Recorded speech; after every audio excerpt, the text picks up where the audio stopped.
Mic check 1 2 1 2 for Michael Prado.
Can you hear me now?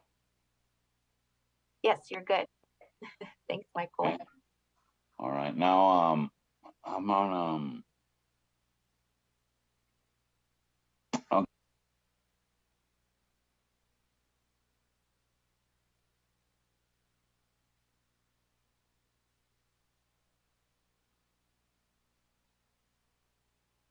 By chance? Can you hear me now? Yes. On the computer? Yes. I can't hear you. Oops, I'm on mute. Can you hear me now, Mike? Yes. Okay, perfect. All right, I think you're good to go. Now I need to do what? No?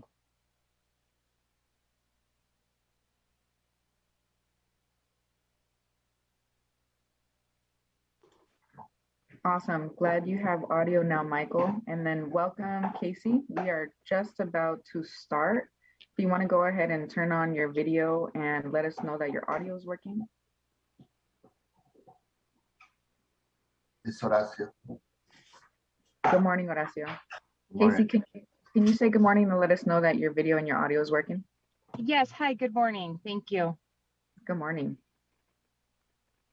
All right, we're gonna go ahead and get started, folks. One final reminder to please select your language channel. At the bottom of the screen, there's a globe that says interpretation. You're gonna wanna select English or Spanish. It's important that you select one of the two languages so that you can hear comments from both languages.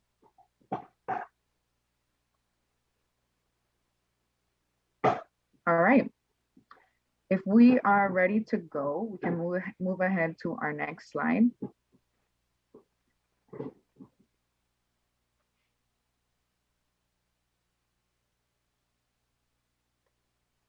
All right, so let's go ahead and get started. Welcome and good morning, everyone. For those of you who I haven't met yet, my name is Adriana Renteria. I'm the director for the Office of Public Participation, and I want to welcome you for joining the first Safer Advisory Group meeting of 2022.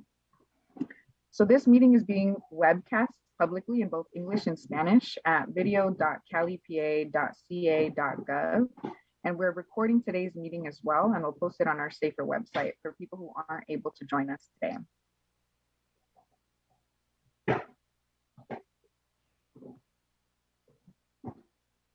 The mission of the California Water Boards is to preserve, enhance, and restore California's water resources for the benefit of present and future generations. We want to begin our advisory group meeting today by acknowledging all of the groups who have experienced economic, environmental, and social disadvantages as a result of historic marginalization, racism, and injustices. The Safe and Affordable Funding for Equity and Resilience Drinking Water Program was created to bring environmental justice to California. So as a reminder, our work today should strengthen the empowerment of Indigenous and community voices as we work to bring safe and affordable drinking water to all.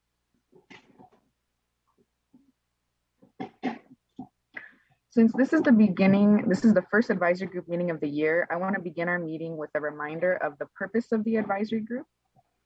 So the advisory group is a consultative body that advises the State Water Board on the development of the fund expenditure plan and on other aspects of the SAFER program. The advisory group is not authorized to approve documents, to make policy decisions, or to evaluate individual applications for funding. In all of our discussions today, we do not have to come to a consensus or to an agreement. We value and we welcome all of your perspectives. Today, as well as all other advisory group meetings, we have staff who are capturing your feedback, and we'll share your feedback with our board, who then takes into consideration your recommendations as they're making their decisions. We're going to be sending out notes to advisory group members within 3 weeks of today's meeting for your review. Some of the guidelines for today's meeting is please mute yourself when you're not speaking. Join by video if possible, and remember to please have an appropriate background as we are being live streamed. Take breaks as you need them.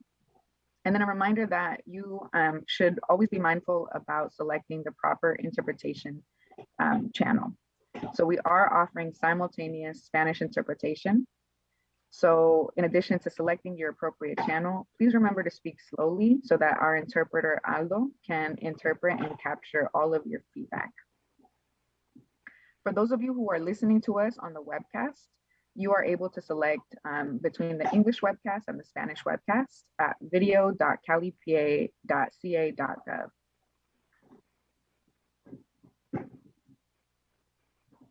All right. So for today's meeting, we are going to be focusing on a couple of main topics. The first discussion that we're going to be having is on the drinking water needs assessment. So we have our staff in the Division of Drinking Water who's going to review changes to the 2022 Drinking Water Needs Assessment, and we'll go into group discussion to hear your feedback. We'll then open it up for public comment to hear public comment on the Drinking Water Needs Assessment. Then we'll talk about our outreach and engagement strategy, and we'll have a large group question and answer conversation about it. We'll open it up for public comment as well. And then we'll wrap up our meeting talking about SAFER program updates. So you all should have received a meeting packet for today's meeting. We're going to be referencing that meeting packet throughout. So if you want to go ahead and take this time to pull it up, our first discussion is going to be on the drinking water needs assessment. So please have that meeting packet ready. So that's what to expect for today. I'm now going to transition over to Amanda Ford, who's going to walk us through introductions.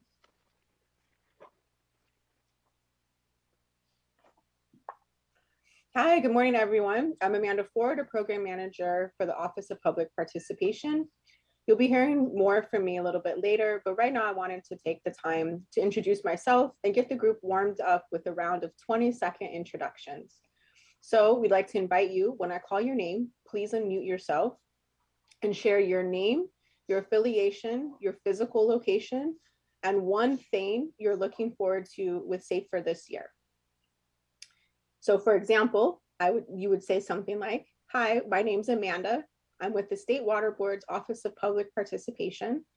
I'm zooming in from Sacramento this morning. And this year, I'm looking forward to creating accessible advisory group meetings and making sure that all of you have all the information you need to fully participate and stay informed throughout the year. Now we'd like to hear from each one of you. So I'm just going to call the name down the list. So the first person I see here is Camille. Good morning. My name is Camille Pannu. I am a member of the advisory group committee appointed to represent the public at large. I'm zooming in from Moragas. I'm visiting my parents. So I'm in the Bay Area.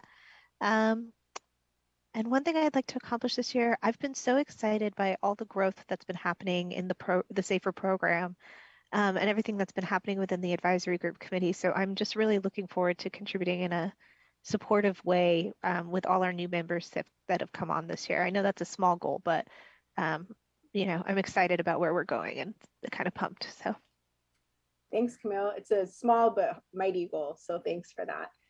Next up, we'll have Jonathan. Good morning. My name is Jonathan Rash. I'm with the Indian Health Service. I'm in Davis right now. And what I want to see accomplished is some implementation of the direct O&M assistance. I think we've kind of been talking about that. I'd like to see that fleshed out, what it would look like. And maybe, I know there's a lot of communities that could benefit from that, and I'd like to see us make that a reality. Great, thanks, Jonathan. Next, we have Castulo.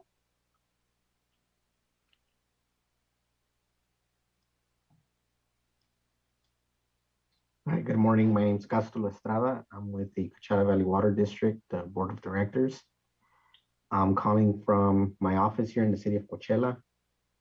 And I think for this year, I really want to focus on contaminants of emerging concern, such as chromium-6, and really try to figure out how we can get those systems that are probably going to face some issues into these different databases that I think we're using to make assessments. Thank you. Thanks for that. Don? Don James? Yeah. Yes. My name is Don James. I work for Toloadini Nation here in Smith River, California. And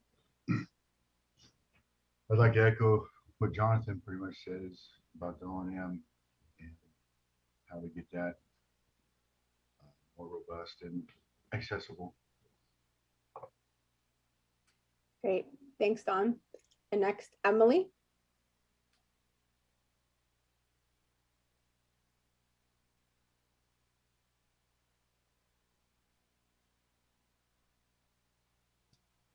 Hi, Emily Rooney with Agricultural Council of California. I'm in my office in Sacramento, and I wanted to just build off of what Camille said up front about the growth of the program and then seeing more accomplishments at the ground level. That's very exciting when we get to see those reports.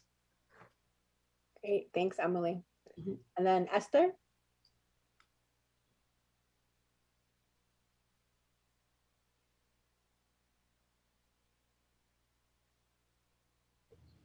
Esther está teniendo problemas para conectarse. Okay, great. We'll come back to Esther later to see if she's connected by the end. And thanks for working on getting her connected. So next up, we have Ethel. Hi, I'm Esther Winchell, and I am in Dobbins, California. Dobbins is between Sacramento and Lake Tahoe. My affiliation is I'm a Dobbin resident, and I'm also with Lake Francis Mutual Water Company. What I like to accomplish this year is I'd like to be able to support and have a voice for smaller community water systems, and these are the systems that have like 50 or less connections. Thank you. Thank you, Esther. And then Horacio. Good morning. My name is Horacio Mezquita. I'm from the Salinas Valley. I'm working here in my office with the San Gerardo Cooperative.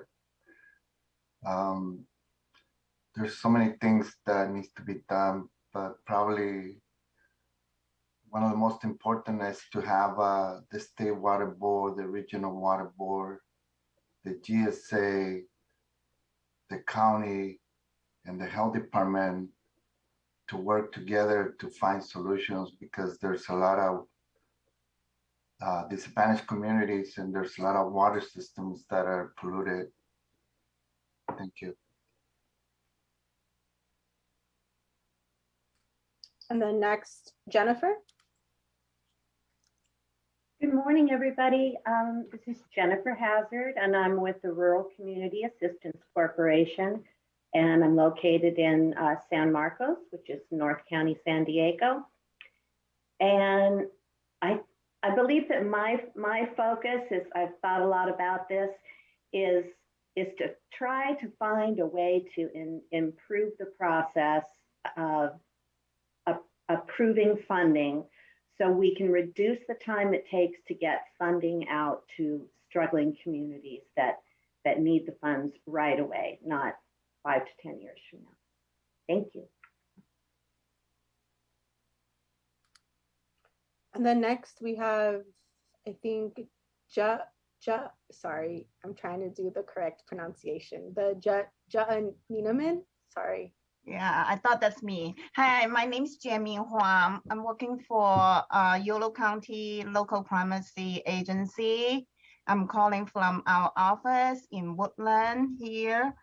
And for this year, my emphasis would be continue to improve the accessibility of potable water to small public water system, specifically consolidation of newly identified small community water system in Dunnigan. Thank you for that. And the next, Jim. Yeah, hi. My name is Jim Sullivan, and I represent basically the public at large. I live on the northern coast in the town of Mendocino, and my major thing that I would like to accomplish through this group would be increased awareness of the fact that private well owners are kind of on their own, and the importance of knowing water quality of one's private well, specifically for some contaminants like arsenic and nitrates, as well as the impacts of drought conditions on private well owners and small water systems. Thanks. Thanks, Jim. And then Cassie. Hi, good morning. Cassie Chahan. I'm having problems with my video, but I am with the North Kings Groundwater Sustainability Agency. I am located in Fresno, and Horacio took my key takeaway for being part of the advisory committee, and it's just the coordination element, and specifically bringing in the GSAs and other water partners that maybe haven't traditionally been part of solutions. So happy to be part of the group. Great. And Cassie, you couldn't see that, but Horacio gave you a thumbs up on the video. So there you go. Maria.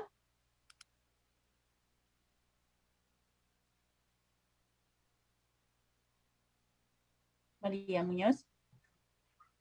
Ok, buenos días a todos. Mi nombre es María Luisa Muñoz y mi afiliación es Self Help Enterprises. Estoy en el noreste de Visalia y una de las cosas que quiero lograr es ser la voz de la comunidad También al mismo tiempo me encantaría educarlos referente a lo que es del agua, puesto que, como dijo Jerónimo, hay mucho por hacer. Gracias.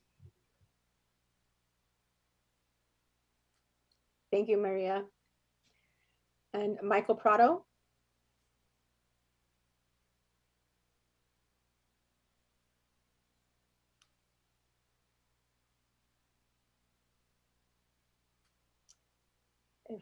While Michael Prado's trying to unmute, we'll go to Michael Rincon.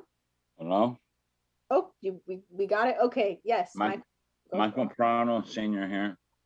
I'm in Santana, California, the eastern part of the central San Joaquin Valley. And I serve on our public water system, Santana CSD, for the last 26 years. The last 12 as presiding president of the board and still presiding. What I would like to see is everything everyone's mentioned. The one thing I'd like to add is getting funding available like now, not waiting, like some people said, 5 or 10 years. Right now, an example, we have a project going on for consolidating 2 months and bringing them into our district. And I just got notified yesterday, the well driller that we're having a well done, he wants money as soon as the job's done. So we're having to have to go and get a co-bank loan, 0 interest, to pay the man. So it can delay a project big time when it comes to hiring. Thank you. Thanks, Michael. And then Michael Rincon. Good morning, everyone. My name is Michael Rincon. I am the Water and Toxics Policy Manager at Physicians for Social Responsibility Los Angeles. We are an NGO based out of downtown LA, and we work in the communities of Southeast LA. I personally am calling from my hometown in Thousand Oaks, California, Ventura County. And something I would like to accomplish with the advisory group this year is I want to make sure that the outreach and the implementation plan ensures that there are community-led discussions and that there's adequate community engagement to ensure that no disadvantaged community, low-income community, or communities of color are being left out of these critical conversations. Or I mean, ultimately they're the ones being served, and often they're not represented adequately. So we just want to, I definitely want to make sure that they have a place in all this and have a role. So yeah. Thanks for that. And then a few left here, Rami. Yeah, good morning, everyone. My name is Rami Kalon. I'm with California Water Service, and I'm based here in San Francisco. Warm hello to all my fellow advisory group members, including Cassie Chahan, who I've worked with in a different life here in the past. What I'd like to accomplish on the advisory group is frankly to help the State Water Board spend the money, whether that be for direct O&M assistance and for consolidation. I think as we work on this group, we'll realize the accessibility to clean water is critical, and a lot of communities in California don't have it, and we need to get them clean water as soon as possible. Thank you. Thanks, Rami. And Sandra? Hello, I'm Sandra Chavez, and I'm with the Community Water Center in Visalia. Today I'm speaking to you from my home in Porterville. And this year, I'd like to help domestic well owners become aware of the issues happening around them in terms of possible contamination in their area and their wells, as well as getting them connected to any resources available to them. Great, thanks, Sandra. And then Sergio? Good morning, everyone. My name is Sergio Carranza. I am with Pueblo Unido CDC. I am located in the city of La Quinta in the Coachella Valley. For this year, I really want to focus on sharing all the milestones that we are accomplishing here in the Eastern Coachella Valley. And I want to concur with Jennifer Hazard and Michael Prado that we also want to use to focus on finding viable solutions to streamline the process for interim solutions and consolidations to municipal services. Again, families have been waiting for decades here in the Eastern Coachella Valley just to get a drop of water. And the note that I got from the community the last time that I went for a community meeting to inform the progress of the projects, somebody told me, I hope that we can see these projects completed in our lifetime because we're getting old and we might not be able to enjoy it. And then I went to say, we're working hard, we're committed to continue providing those resources, and we're confident that you'll see pretty soon the fruition of all the efforts that we have put together. Thank you. Thank you so much for that. And then last, I just want to circle back to Isabel and see if we were able to get Isabel connected to audio. Hola, buenos días. Mi nombre es Isabel Solorio. Estoy aquí conectada desde mi casa. Soy una residente de la ENER en el condado de Fresno. Una cosa que quiero lograr en este comité, que logremos la equidad de este preciado líquido que es el agua y aceleremos el procedimiento a dar soluciones a estos problemas. Gracias. Oh, thank you. So glad we got you connected there. Well, thank you, all of you. It's great hearing your goals and motivations for the year and how they're all very connected to the work that we're doing. So we'll keep that momentum going throughout today's meeting and beyond. But for now, I'd like to introduce my colleague, Kristen Abhold from the Department of Drinking Water, who will provide an overview of the updated needs assessment. She will take questions at the end of her presentation. So if you can hold them off until then. Welcome, Kristen. Good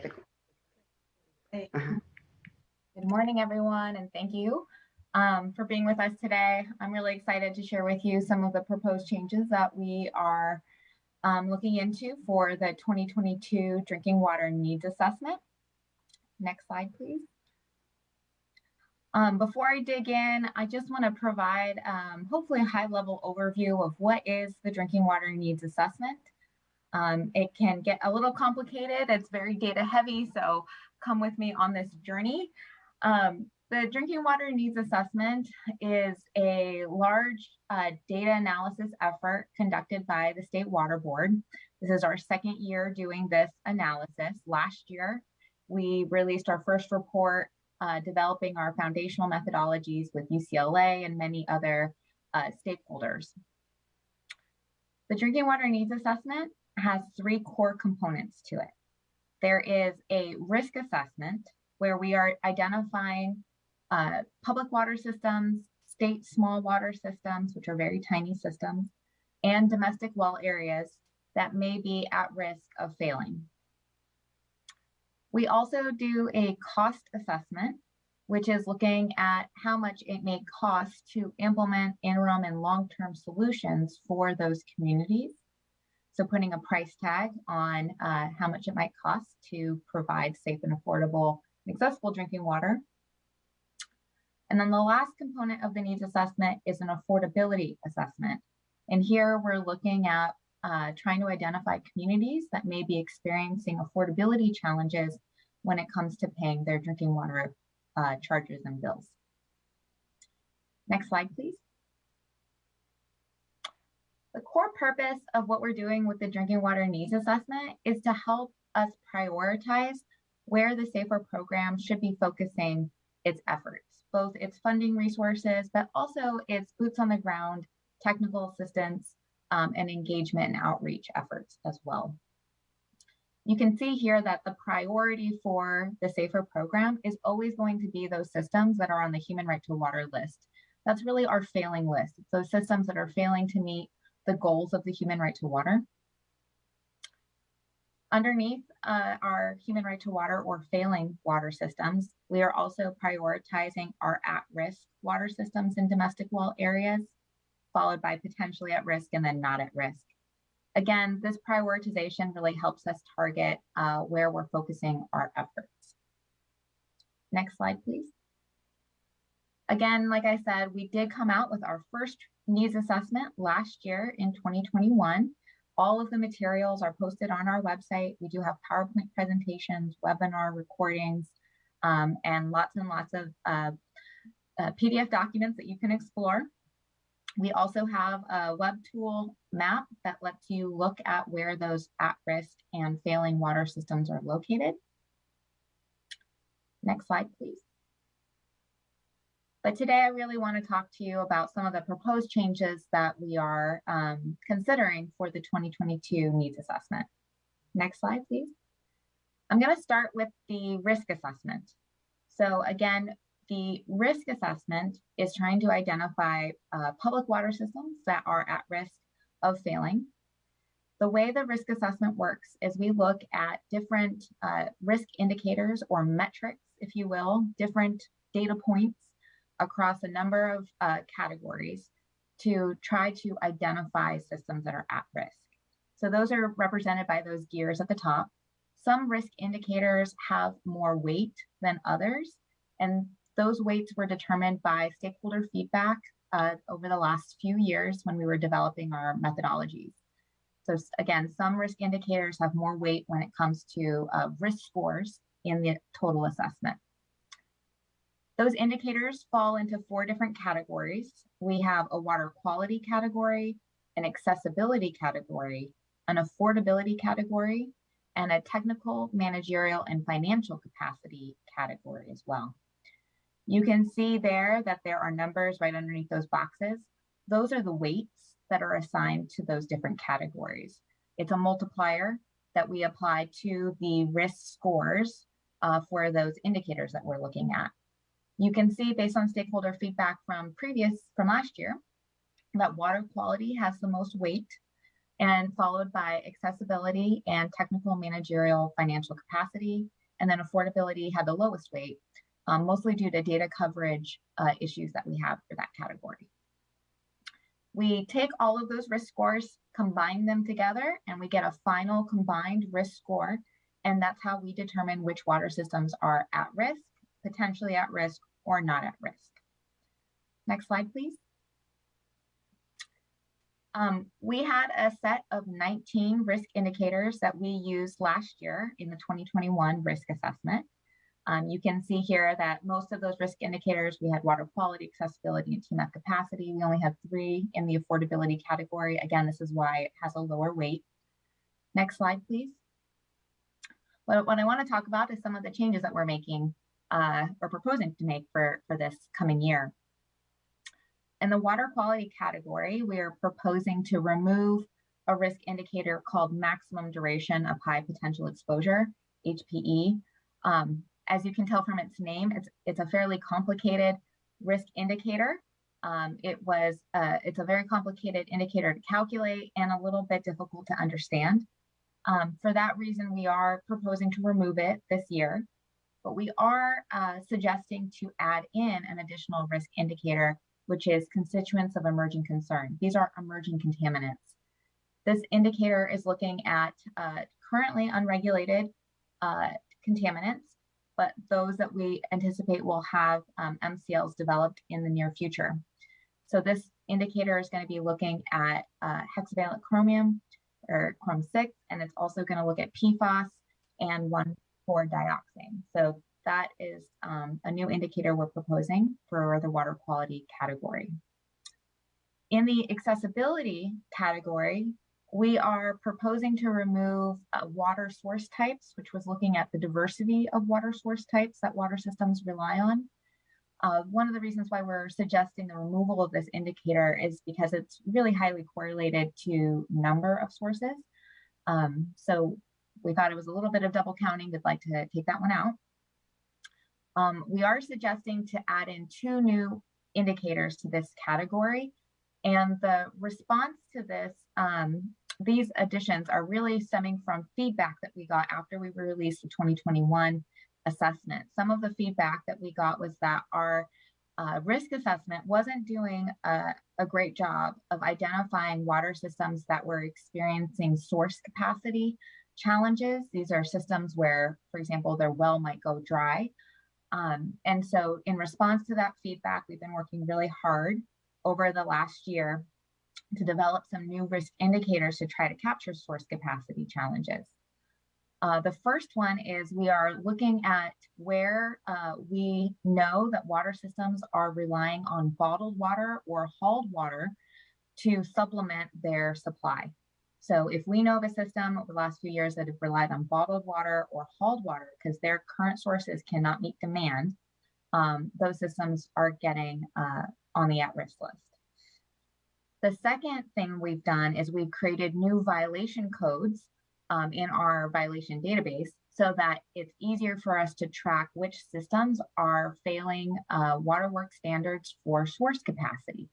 So when our district staff issue a new source capacity violation for not meeting source capacity standards, we are able to now include those systems and assign risk points in our risk assessment. You'll see though that not many water systems are meeting those new violations because we just started implementing it in the fall. We anticipate more systems will start getting risk points in this category as staff begin using these new violation codes.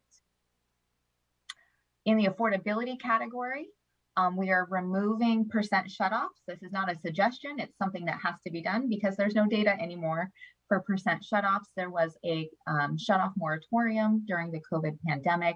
And so for the year 2021, there was no shutoff data.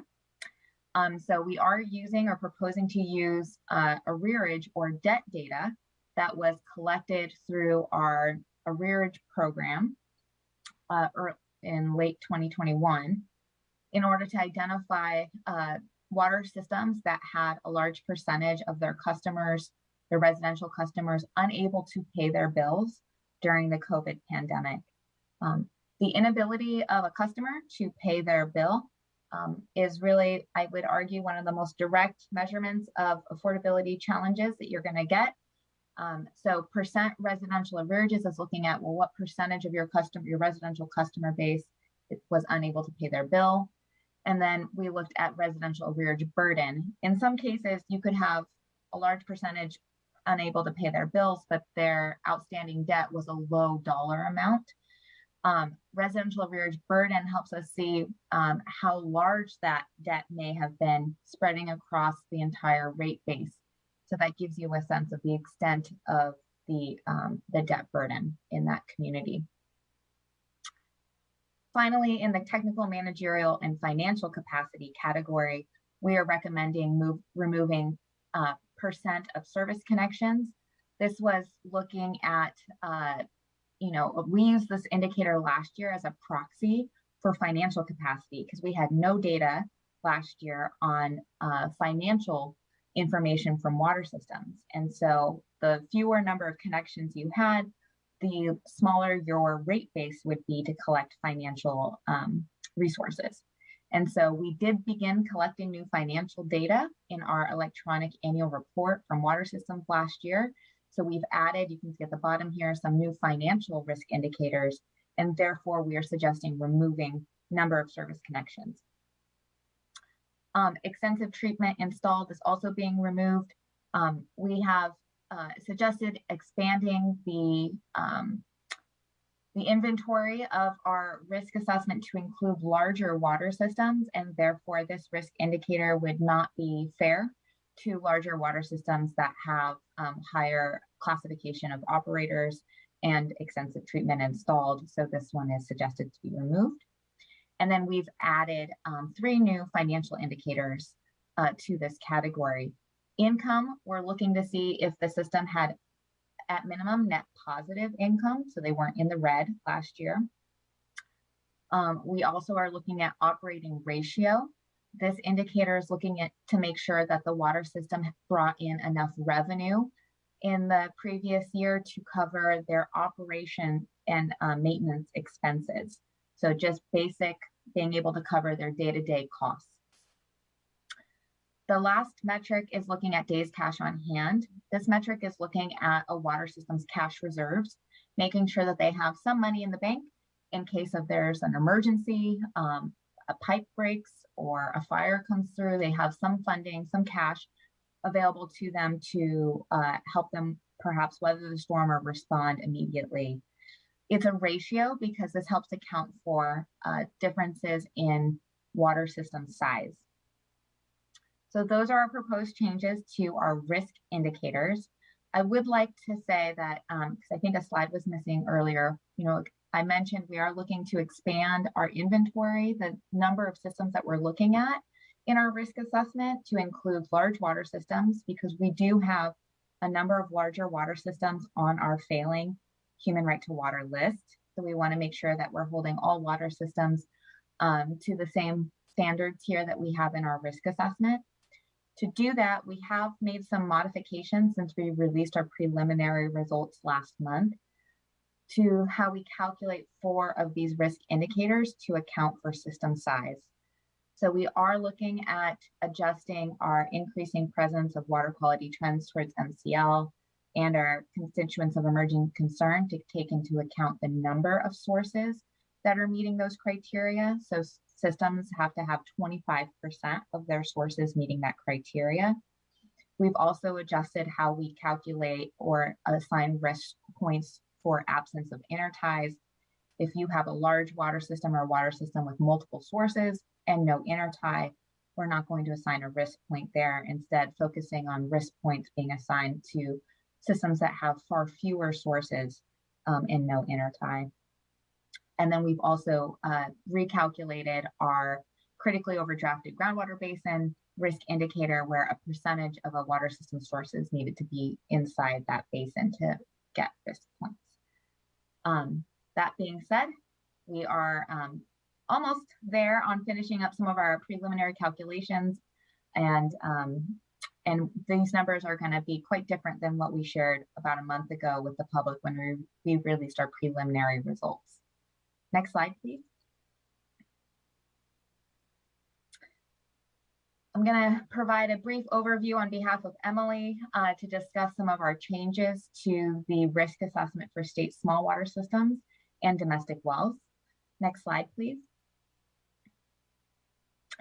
So last year, because we have limited data on state small water systems, these are water systems with fewer than 15 connections. These are regulated by counties. Our limited data means we have to have a completely different approach of identifying at-risk state smalls and domestic wells. And so last year, our Department of Water Quality developed an aquifer risk map. This was looking at modeled source water quality across the state, given available water quality data that we have at depths that we think most wells or state small water systems may be drawing their water from. That modeled water quality data helped us identify our at-risk state smalls and domestic wells. Next slide, please.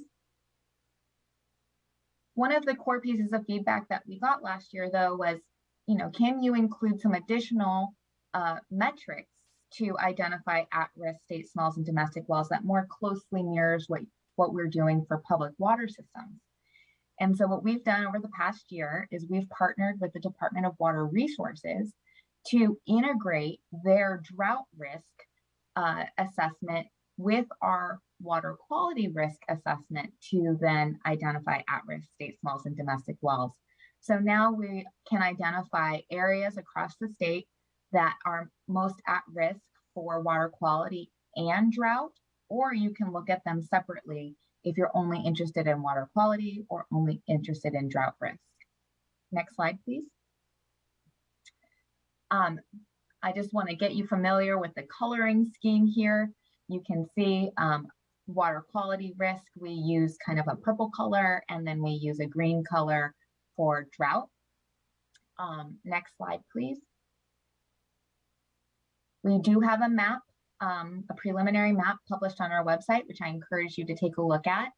On the left-hand side, you can see that a good chunk of the Central Valley looks like they're high risk for both drought and water quality.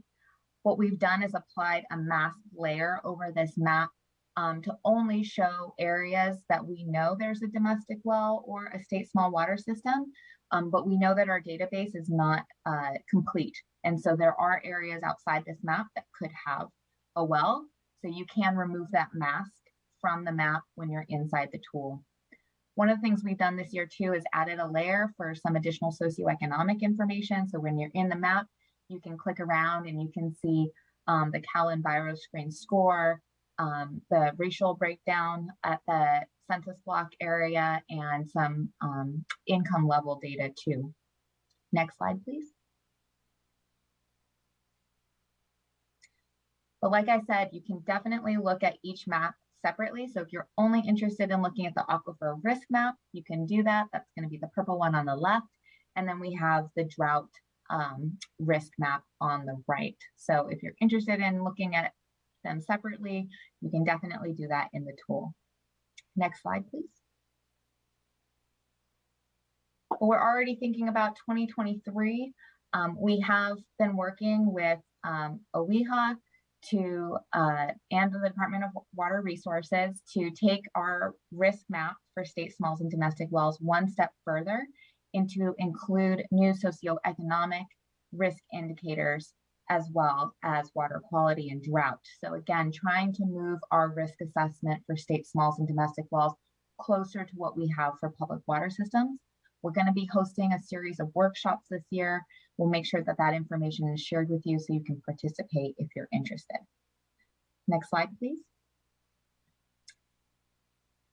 Again, I'm going to be speaking on behalf of Moj, who's on my team. She's done a lot of work on the cost assessment. We'll talk a little about those proposed changes here. Next slide, please. So the cost assessment, as you heard me talk about earlier, last year we did a big cost analysis for all of our at-risk and failing water systems and domestic wells. We don't anticipate that big price tag number changing too much this year since the number of at-risk systems across the state and failing systems stays around the same. But one of the questions that we got quite often last year when we released our results was, is there any way to parse out from the cost assessment drought-specific cost estimates?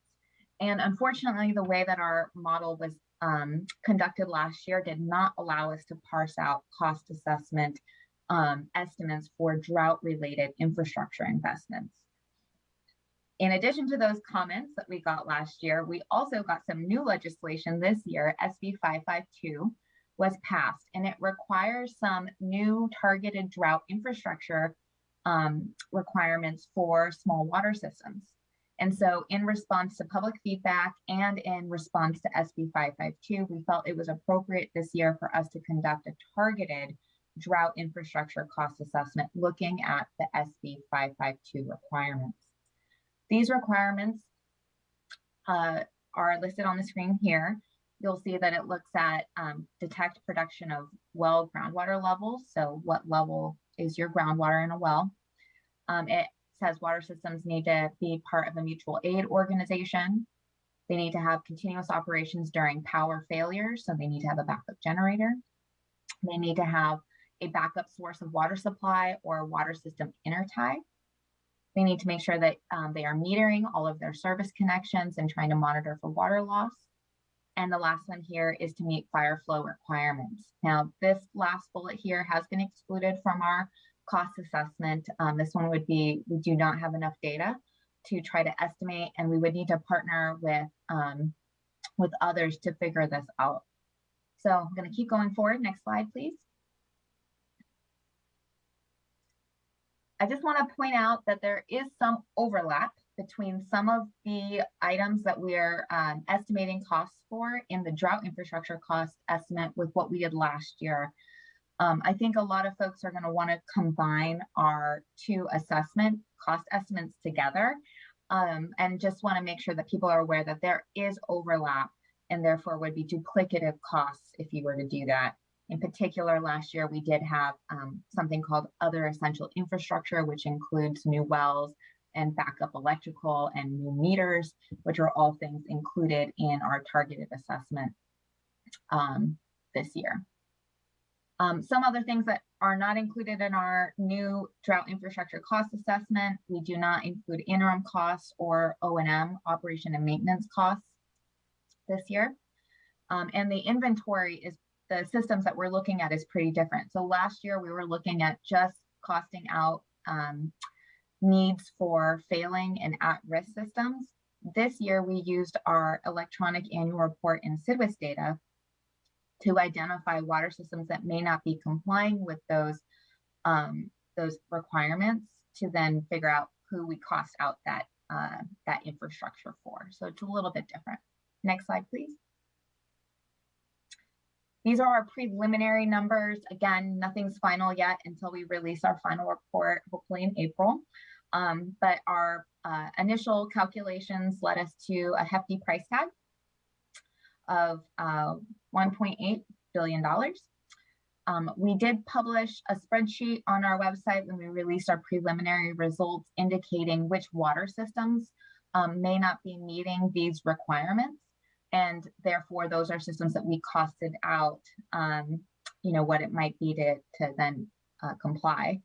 We are trying to encourage water systems to take a look at that spreadsheet and let us know if maybe they should not be included, because they do meet some of these requirements and the data that we have at the water board is inaccurate.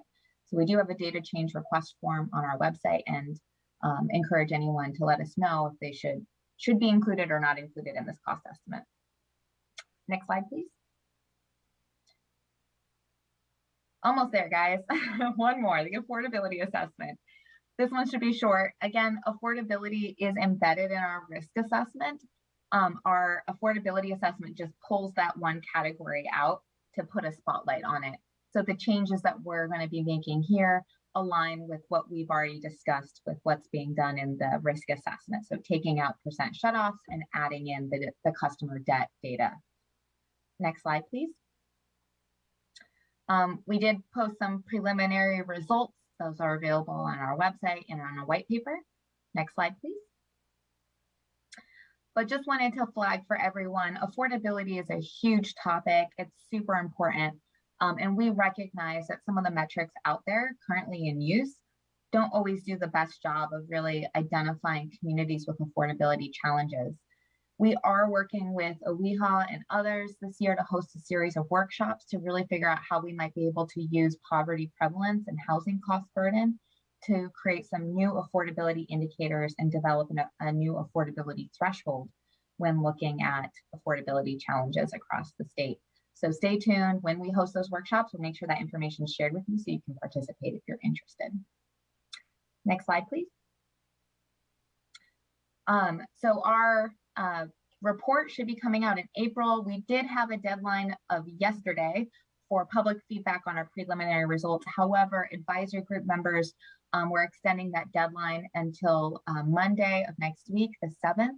So please reach out if you have any comments, suggestions, or feedback on anything that I've discussed today. Our goal is to release the 2022 needs assessment in April of this year. Again, we're encouraging everyone to participate in our refinement process as we move on. This is something that's going to constantly be hopefully changing and improving over time. So we want everyone to sign up for our safer email list so you are aware of when we're hosting these workshops and events. Next slide. Okay, that is it. I appreciate everyone coming on this journey with me. I know that was a lot of information, but here to answer any questions that you have. Awesome. Thank you so much, Kristen. That was really helpful. So for advisory group members, we have about 15 to 20 minutes to answer any questions or general reactions. After the question and answer session, we're going to be transitioning into 2 breakout rooms where we'll have an opportunity to review and discuss the needs assessment in a lot more detail. So right now, if you have a question for Kristen, I ask you to please raise your hand using the raise hand feature. You're going to want to go on to participants, hover over your name, and then click more and raise your hand. So the first one I see up is I see Rami, and then I see Isabel. Good morning, Kristen. Wow, that was a great presentation. Thank you, very informative. And for the needs assessment, that's been a monumental task. And I think all of us appreciate the efforts that the State Water Board has put in there. Two quick questions for you. One, you mentioned that, of course, the deadline was yesterday to offer comments on the needs assessment. What is the deadline date for submitting possible changes for individual water systems? And the second question I have is for the extreme water bill indicator under the affordability assessment. Is that just the cost for 6 CCF of water, or does it include the service charge or anything else? Thank you so much. Yeah. Great questions. So your first question, is there a deadline for individual water systems to provide feedback on their results in the analysis? Absolutely not. There's no deadline. We encourage water systems to reach out to us at any time if they see any data being utilized in the risk assessment that's not accurate. So we do have a form on our website for data change requests. And when we get those in, we try to respond as fast as possible and correct historical at-risk designation status if they are in fact coming off the list. So we really encourage water systems to reach out if they see any information that looks inaccurate. So that's a fantastic question. Thank you, Rami. The second question around extreme water bill. Extreme water bill is looking at the customer charges for 6 HCF of water, which is, conservatively how much a household may be using in a month for drinking water. Now, that is, we've made a lot of efforts over the last 2 years to improve our customer charges data collection through our electronic annual report. We made it a required question last year. So we have nearly complete data for all community water systems this year, which is very exciting. Now, what that does is it looks at both customer charges if the water system actually charges their customers rates, but it also includes if a water system has charges through tax revenues. So we know we have a number of systems that don't charge their customers directly for water, but they do collect revenues through taxes, and those are included in that calculation as well. So that is on our website, and I can share more information with you, but that's how we calculate the average charge for water across all systems. And then extreme water bill is then comparing those charges to all water systems that we have data for and saying, are you at 150% or 200% above the statewide average? And if you're that high above, then you may have a community that's experiencing affordability challenges. So hopefully that answers your questions. Thank you. Awesome. Great question, Rami. All right, next we're going to go to Isabel, and then Jim, and then Maria Luisa. Algo nada más simple, Esther está conmigo aquí, quiero informarles. Esther Espinosa tuvo problemas para conectarse, so es bien importante que personas de bajos recursos y de áreas rurales tengamos el acceso a equipo para poder discutir estos temas que nos conciernen a todos. Gracias.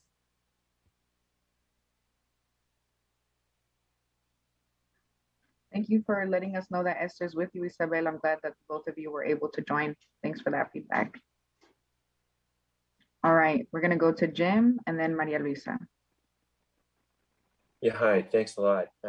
Kristen, I've got a couple questions for you regarding your presentation. Thank you first. I have one question about the proposed 2022 risk indicator changes. And in the last column of capacity, you were taking out the extensive treatment installed. I was just curious as to a little more information about that, what the thought process was there. And then the second question is regarding the risk assessment map. It looks like the pixels are down to the section level when you kind of drill down into the map.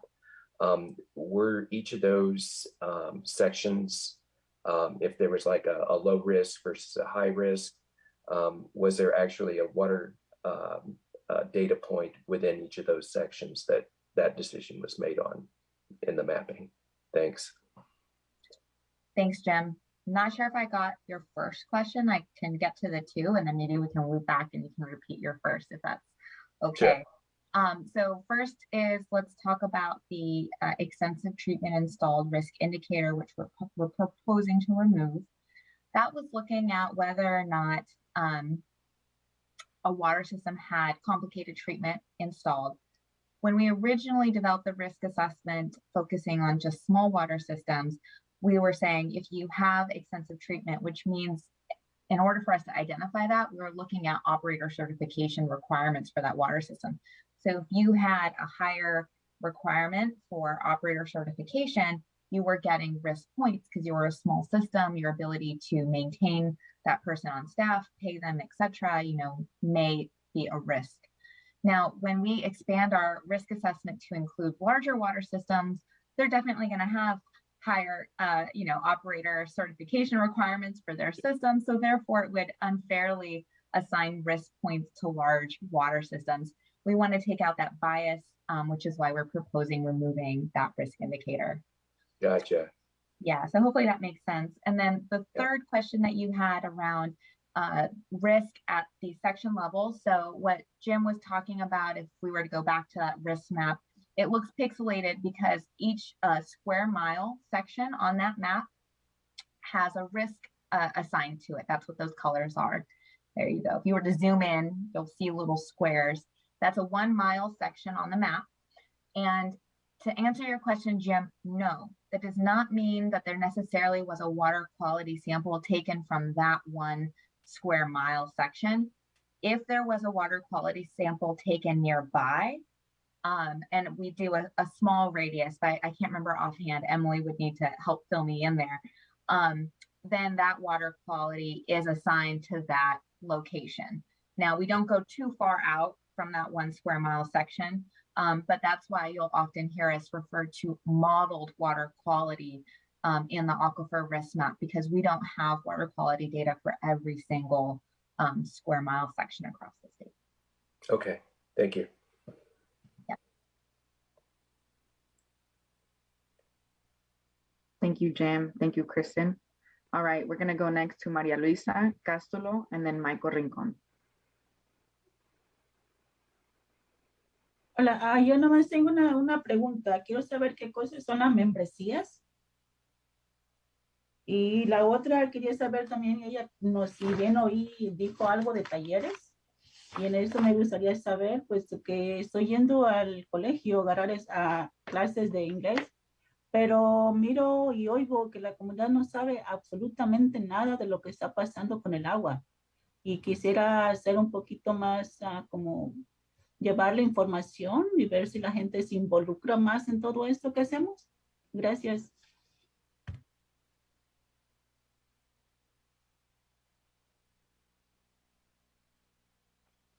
Yeah, thank you, Maria Luisa. That's a great question. Kristen, do you want to talk a little bit about the upcoming workshop you're going to have on the needs assessment, the one you're collaborating with the Office of Environmental Health Hazard and Assessment, what you'll cover in that workshop?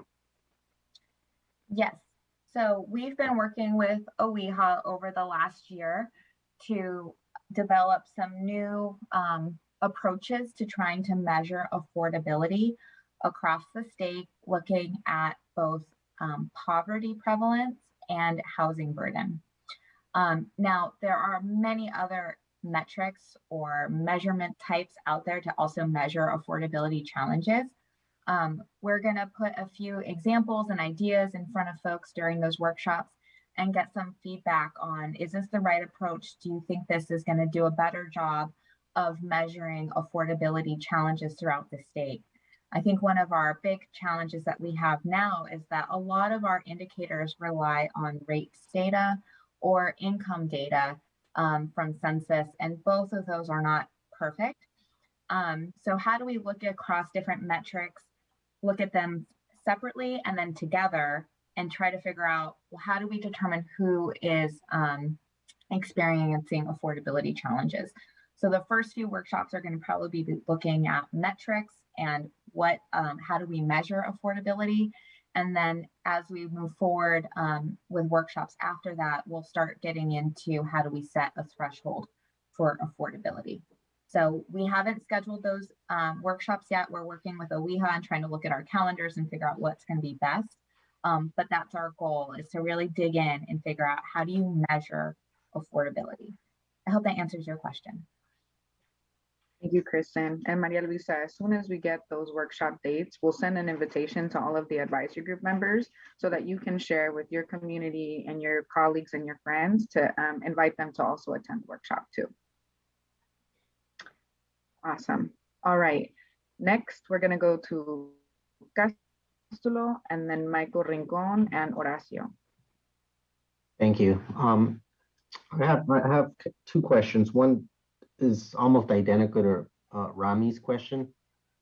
I think he pretty much asked the same question, but I think you mentioned that there was a form for request to change your determination. So I did review that Excel sheet, and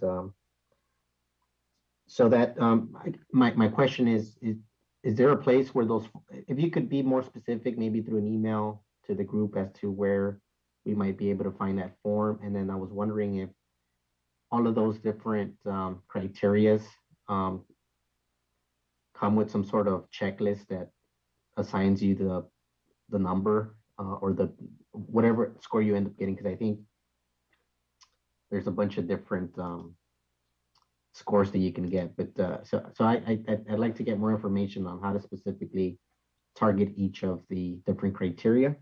Mm-hmm. And then moving on to the risk assessment map, is there a way to use the map to extract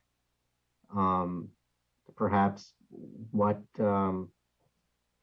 well data you have in a particular area, and then so that if we have an opportunity to compare it to, let's say, for example, we have a salt nutrient management plan that we already have, and let's say that we have monitoring wells as part of Sigma. And I'm thinking if there was a quick way for us to just cross-reference to make sure that all the well information that we have is also included in this map. And then if we do that cross-reference and we find that we actually have more data information for wells, how we could provide that to you. All great questions. Let me try to go through it and you let me know if I miss anything. So the first is, if you go to our needs assessment website, there is a link on the quick links form, but also in the middle of the page for, it says data change request form. So you can find it on our page. We do have one for 2021, which we're going to have to take off, but we do already have a 2022 form available. It's a hyperlink that takes you to kind of like an online survey. I think, though, to speak to your second issue or question, which is, I think we totally acknowledge it's really difficult to navigate our big raw data spreadsheet and to identify, why is this water system getting risk points or not getting risk points for all of these indicators. There's a lot of data that you would have to sift through. We are trying to work with some of our teams internally to develop a dashboard that will make it easier for folks to drill into specific water systems and understand, well, where are they getting risk points for which risk indicators, what data do we have for that system that's getting them risk points? So it's a little bit easier to help correct a data problem if it exists. So we're working on it. I'm really hopeful we'll have something out this spring, so stay tuned. And then for the map of domestic well locations, the domestic well locations are pulled from the OSCR database, which is a well completion report database that is maintained by the Department of Water Resources. We acknowledge, that database is not complete. We do not know where all domestic wells are located across the state. Senate Bill 200 does require that counties provide to the State Water Board locational and water quality data information for domestic wells.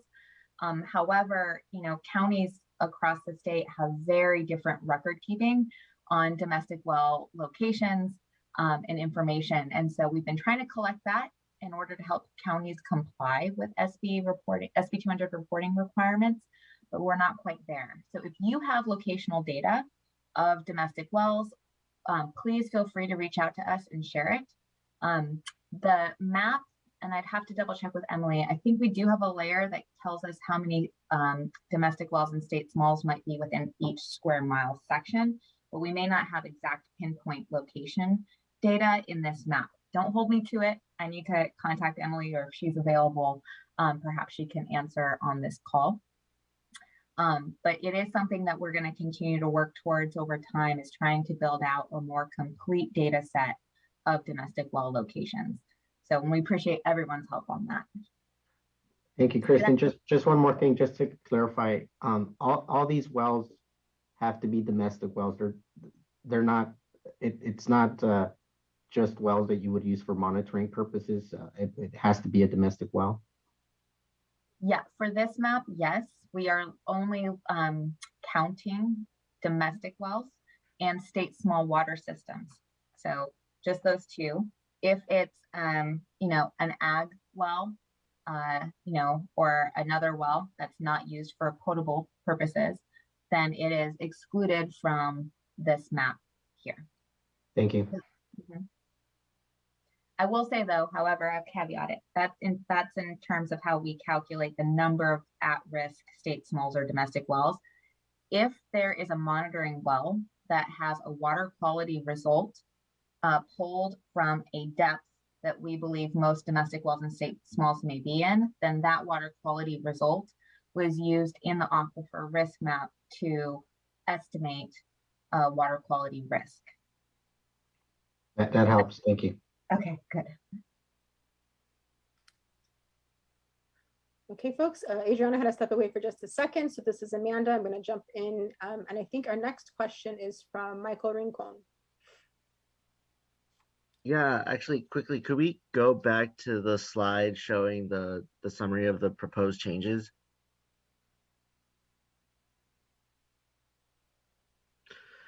Yeah, so a couple things. So first,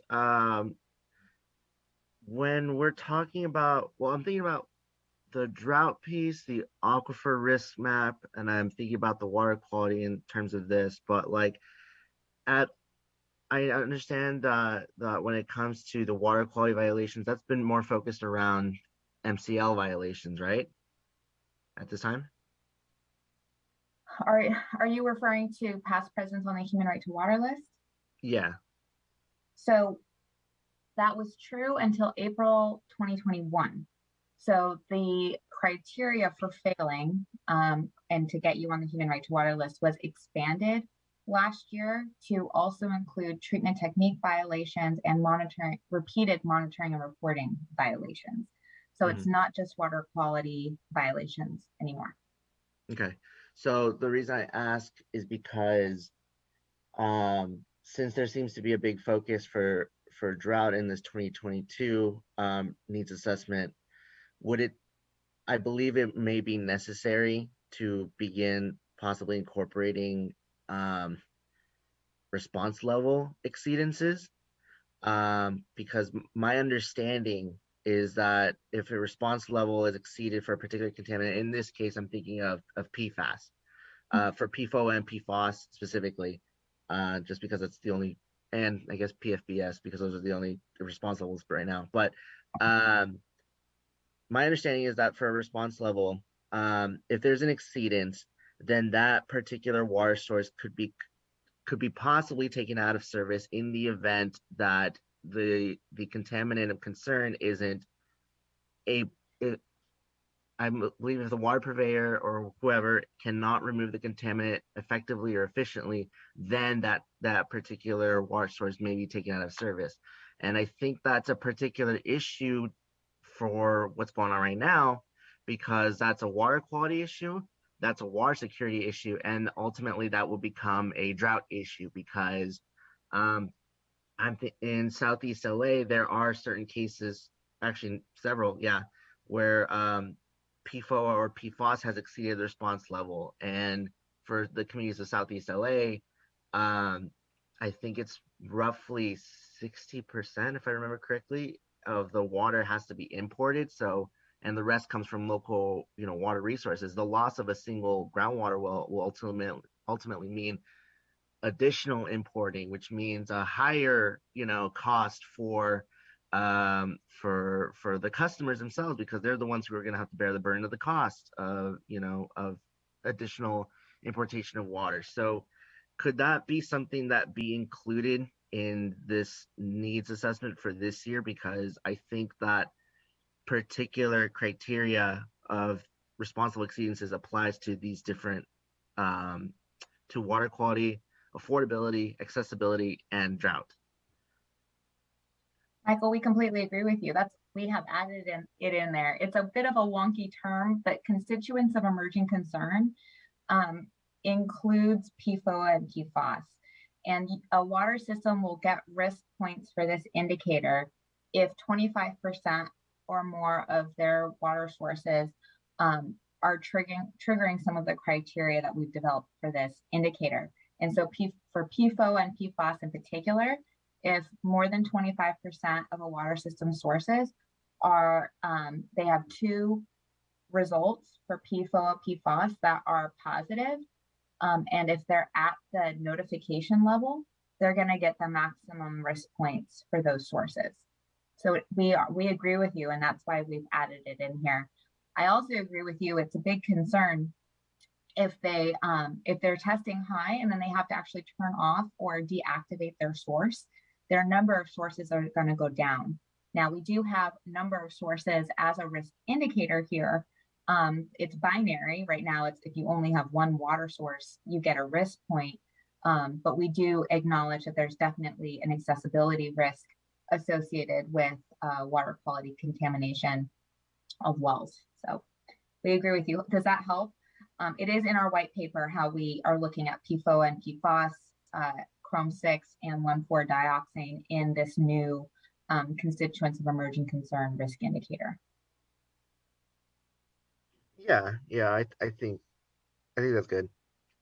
Awesome. Great. Thanks, Michael. We have a few more questions left. Horacio, you're next. Yes, Kristen, I have two questions. The first one is on the same page for the water quality. Can you explain why are you taking off the maximum duration of high potential exposure? Can you explain a little bit more? Sure. So this indicator is a fairly complicated risk indicator developed by OEHA, and it is looking at long-term water quality data across 9 years for a bunch of different water quality results, and it's all calculated in average over an extended period of time. When we published this data set last year, and we hosted a series of workshops, both internally and externally, this risk indicator was very, very difficult for water systems, community members, and other stakeholders to understand. And for us, a key component of our needs assessment work, a goal, if you will, is to have it be accessible and understandable. And unfortunately, because so many people struggle to really understand this risk indicator, we felt it was appropriate to remove it from the risk assessment. That was one of our key drivers for suggesting the removal of this indicator. But are you still going to be able to flag these systems? Because some of the systems that are at risk on depending on the drought, when you have overexploitation of the aquifers, the nitrates and the arsenic, they tend to concentrate, and there's water systems that between 10 and 15 years that are going up and down. So if they go out of compliance, are you gonna be able to flag those that are you taking off? So definitely if a water system is out of compliance, they're going to be on the failing human right to water list. Now, if you have a system that's failing and then coming back into compliance and then failing again, that means that they are repeatedly violating, right, our water quality standards. They're going to be getting risk points in the past presence on the human right to water list. We assign more points if they're coming on and off more frequently than we do to other water systems. Okay. You're also going to see systems that you can see percentage of sources exceeding an MCL. If they have a lot of sources that are exceeding an MCL, they're going to be getting risk points. But I think to get to your point, which is looking at long-term exposure and water systems that perhaps are out of compliance for a very long time, you know, could we assign risk points to those systems? I think that's a great suggestion for perhaps a new indicator that we can develop over the next year or so and look into. Okay. So the second one is on the SB 552, the drought bill. When this bill was enacted, it was this year or last year, is that going to apply to the county, to the GSAs, to the regional water board, to the state water board, to the Department of Water Resources? Is that going to apply to everybody? So Senate Bill 552, which was passed in the fall of 2021, it has a number of requirements for both counties and for small public water systems. It does have some pieces that the State Water Board is working on, and there are other pieces where the Department of Water Resources is involved as well. So there's a lot of cross-agency coordination happening. Because it's so new, it only came out, you know, a handful of months ago. The two agencies were still working on developing a fact sheet and information and guidance for counties and water systems on how to move forward with complying with some of the requirements in SB 552.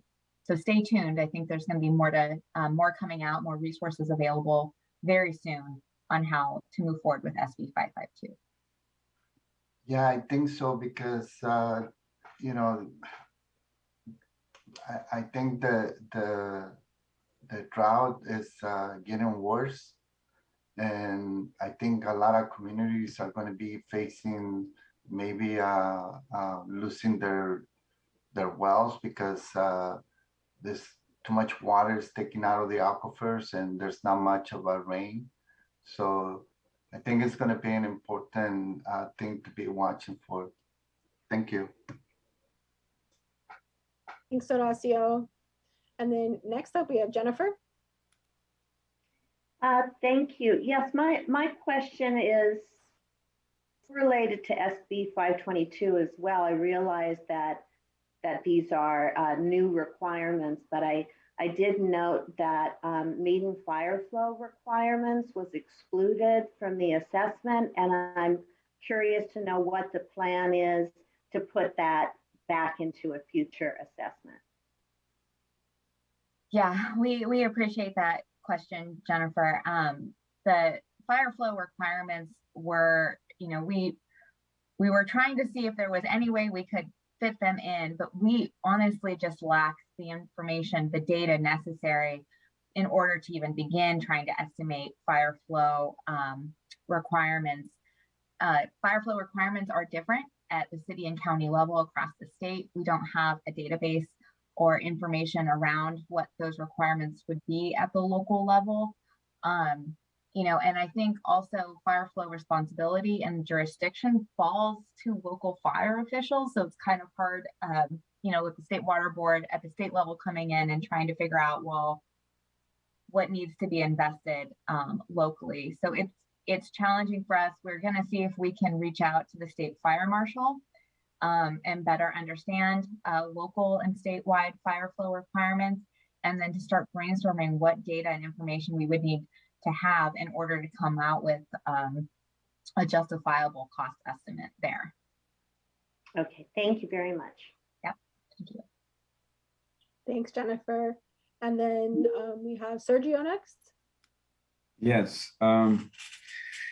Well, I believe that we should have a little bit more extensive analysis of every region on this assessment, because every single community have a different culture, different dynamics, different structures. The infrastructure realities differ from one and the other. And I would like just to emphasize the issue here that we have in the Eastern Coachella Valley, because this table that you are showing right now talk about percentage of median household income. I wish that they are go specific and to have a really good, more accurate survey, because it has to correlate with the existing applications and projects that we have. We're still trying to determine, we're struggling to determine if a family can qualify for funding because of the level, even though we are only working with disadvantaged communities, which are based on Cal Environmental Screen 4.0. We're still questioning at this point, and many of the projects that we are actually leading are far ahead, I'm sorry, but we're still trying to determine, are they eligible for grants or not? And that's number one. Number two, what I meant about the structure and the different realities of who are these families, people still get confused with the fact that we have many mobile home parks, but these are not the typical big mobile home parks. These are family-owned, small, tiny mobile home parks that are regulated under the Employee Housing Act.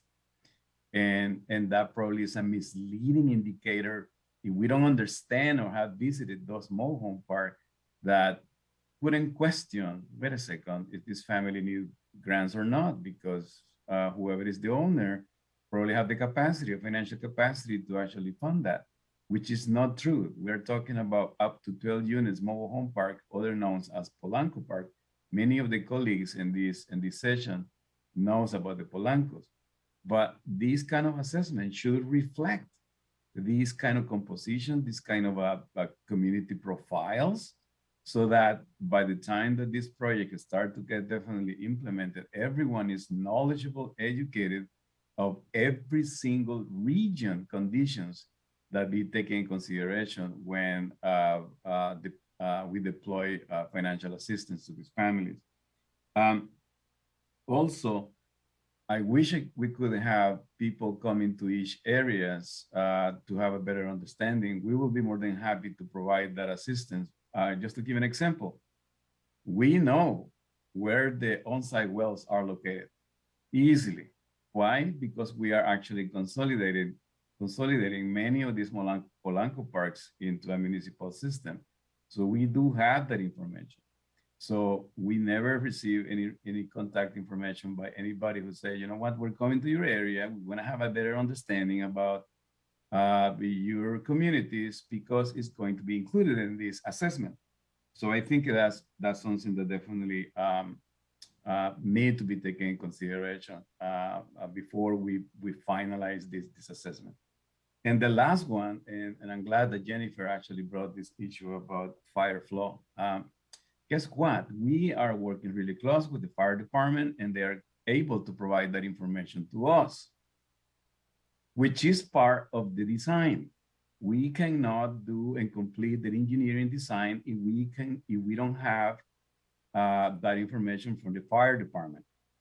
That information is used by water districts to complete hydraulic models, so that information is provided to our engineers so that we can complete the design, the engineering design. But I think it's important also to include this in the funding, because it's contradictory to think about, well, maybe fire suppression is not the focus of this application. I know that main focus is to provide drinking water, but guess what? Second next, in my opinion, and everyone in this session will concur, is fire, because we have an incredible climate change upon us. And the Eastern Coachella Valley, as many other areas, families are being impacted by fire because they lack adequate fire suppression system and the proximity of where they live. So all these main pipelines that we are designing will be serving the two purposes. Number one, the very, very top priority, which is to provide drinking water. But second for us, for the community, is to provide fire protection so we can help to build more resilience about climate change and those communities.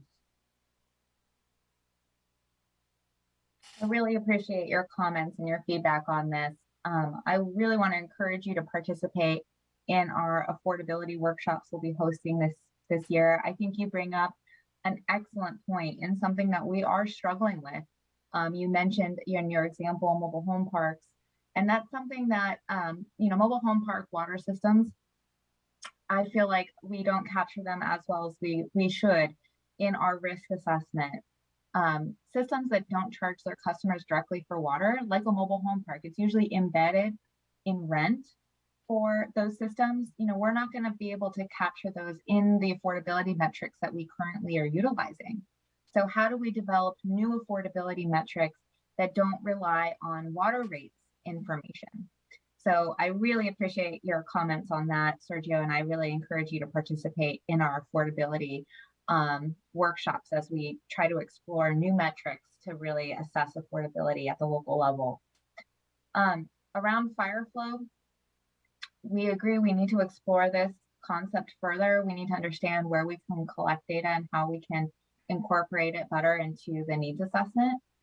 I think you bring up a good point too around funding, and it's something that we're trying to figure out. Is that eligible for State Water Board funding? Are there other funding sources available to support fire flow infrastructure improvements?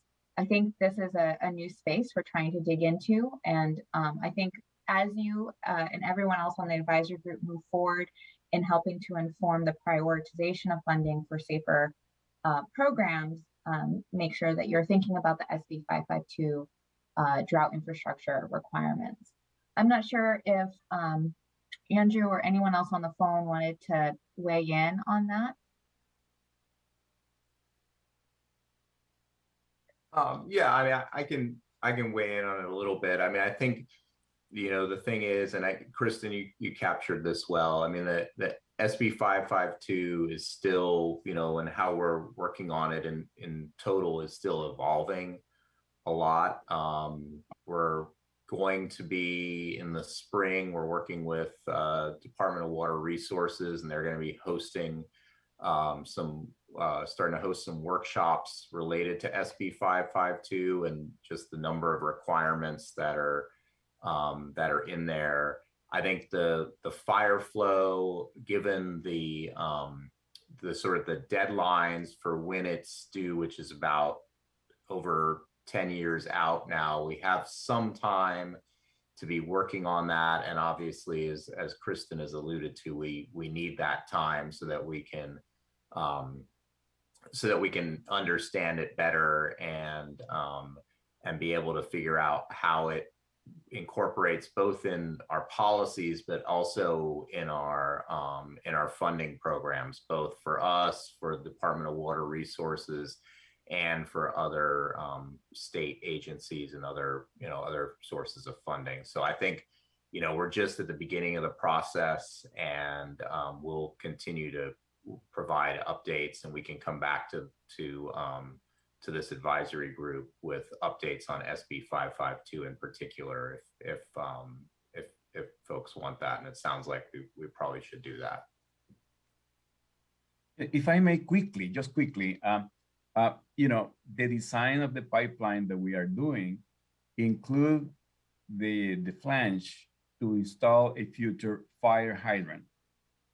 So it's dry there. So if the SB 200 do not provide funding, you just leave the flange cap, and then we can come back to use SB 552 to purchase the installation of those, and we install those accordingly. That can be a very easy solution to provide, resilience to cope with climate change and to have better resources for the community.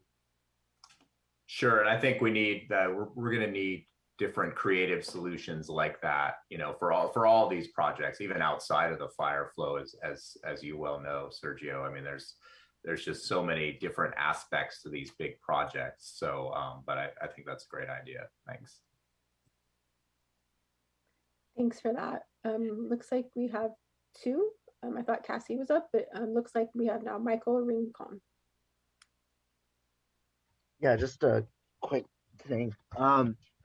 Based off of, I believe it was Horacio that was talking about accessibility concerns. Would there be, I mean, I'm assuming this is already taken into account, but I would really want to uplift prioritizing communities that are more at risk of experiencing a day zero situation. I think that's extremely critical at this time. I mean, I think it was up in Mendocino County where already communities were experiencing day zero. So I don't know where that's at now, but I think that should be one key priority. And yeah, that's all I had. Thanks, Michael. It's something that we are looking into is how can we better capture systems that have source capacity failure in our failing human right to water list. So as we expanded the criteria back in April last year, I think we may be in the future expanding the failing human right to water criteria to better identify systems that have your day zero example. So stay tuned, something that as we collect better data and get better at identifying systems that are experiencing these emergencies, we may be able to better capture them in our failing human right to water list and not just in the risk assessment. So thank you.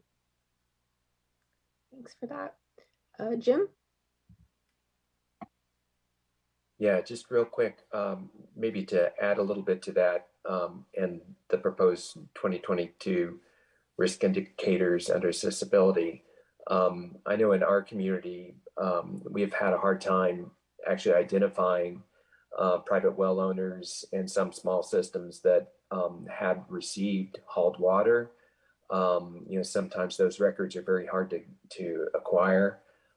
So I think that's a challenge that maybe we could use additional help on, as far as maybe some changes in how water haulers report their information, not only where they get their source, but where they deliver and how much. Thank you, Jim. Definitely something we're also interested in. As another effort, we are going to be releasing soon a new drought reporting tool that some water systems, not all, but some water systems identified by the State Water Board will be utilizing to report to us drought conditions. One of the required data points is whether or not they're using hauled water to supplement their source capacity. So hopefully we'll have a better data set moving forward, but you're right. We should be creative and maybe look at if we can collect data from haulers as well, but something for us to explore together, definitely with the Department of Water Resources as we're moving forward and trying to better understand how systems are responding to drought. Thanks. And then I just want to check in because I did see Megan Tosney from DFA. You had your hand up. Did you want to jump in? Not right now. I'll cover it later in the day. Thanks. Okay, great. Well, it looks like we've got through all of our hands and we've responded to all the questions in the chat. We'll just give you a few seconds. Anyone else have any final questions or thoughts you'd like to add? We have Kristen's full attention. Okay. Well, if you do think of anything, you can always email us at the Safer Water Board's account. We'll put that email up frequently throughout the session. It should also be in your packet. But right now we're going to take a 5-minute break and then we're going to come back in the session. So 5 minutes, we'll come back at 10:15 and we'll see you all back in 5 minutes.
All right, folks, welcome back from your break.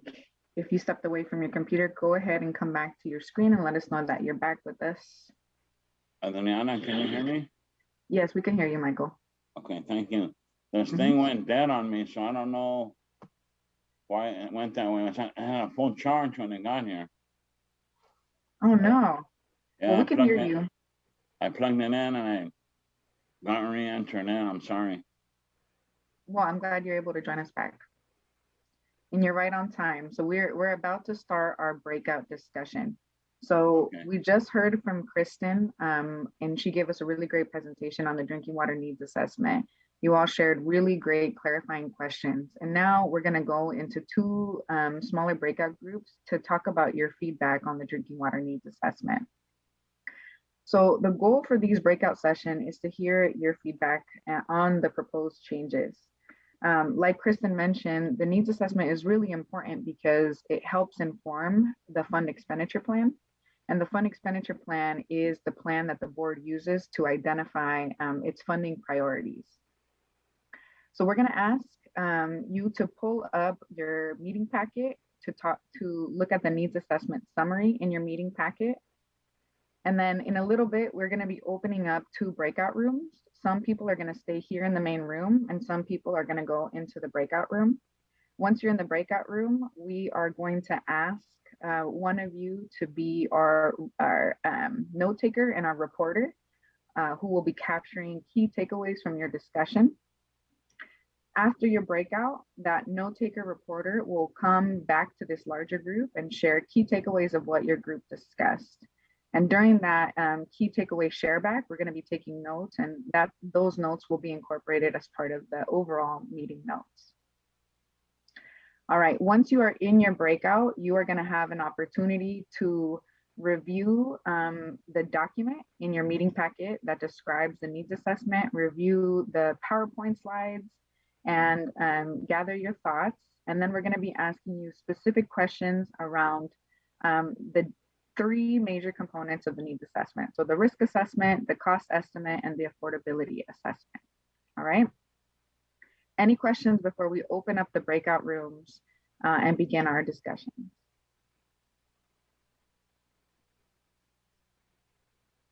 Okay. All right. So we will see you in a couple of minutes back in the large group.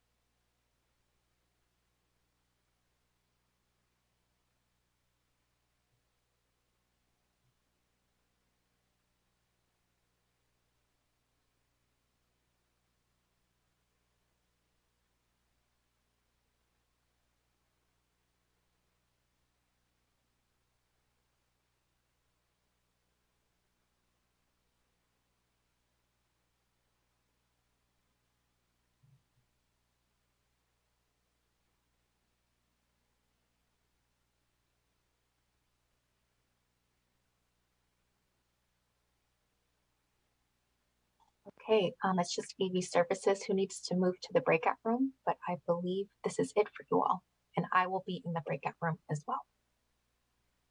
Awesome, thank you, Isabel. Okay, I think that we're ready to go ahead and get started.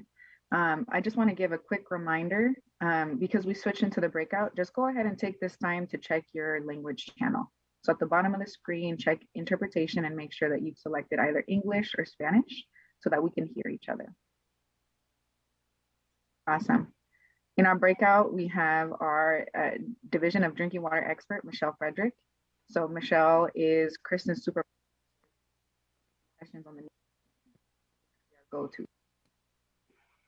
We're going to begin with just checking to see who would be open to be our note taker and our reporter today. I'm taking notes too, and I can help you if you miss anything, but is there anyone who would volunteer to be our note taker and reporter?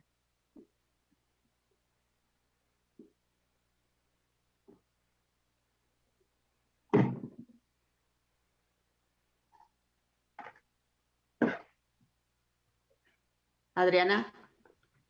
Sí, Isabel. Automáticamente nos movió o nos va a dejar donde mismo. Estamos Esther e Isabel aquí. Yeah, we're gonna stay in this room. Okay. Oh, gracias. This is Rami. I can take notes for the group if you like. Awesome. Thank you, Rami. Thank you for volunteering. All right. So the first couple of minutes, we're going to take about 5 minutes for you all to review the document that you received in your meeting packet on your own. And then we're going to be asking you questions on the individual pieces of the needs assessment. So for the risk assessment, a couple of things that we would like to hear from you. Are there any of the new proposed risk indicators that you think should be kept or removed? Are there any that are missing?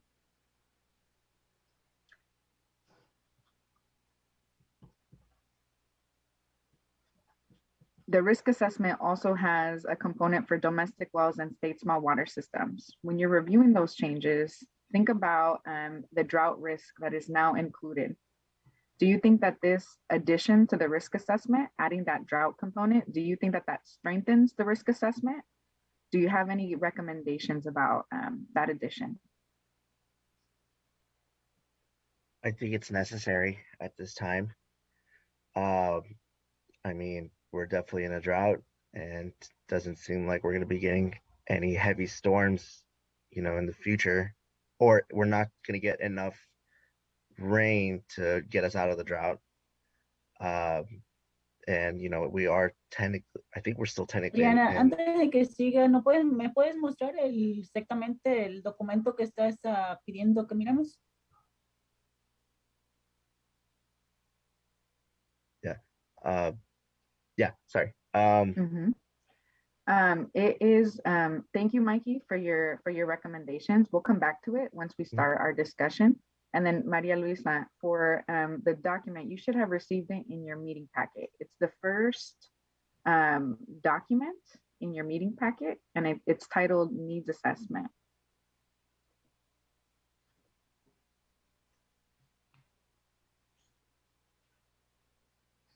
So let me know if you're able to find that.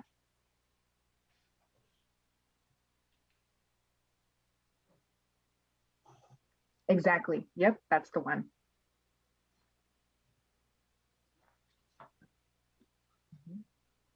All right.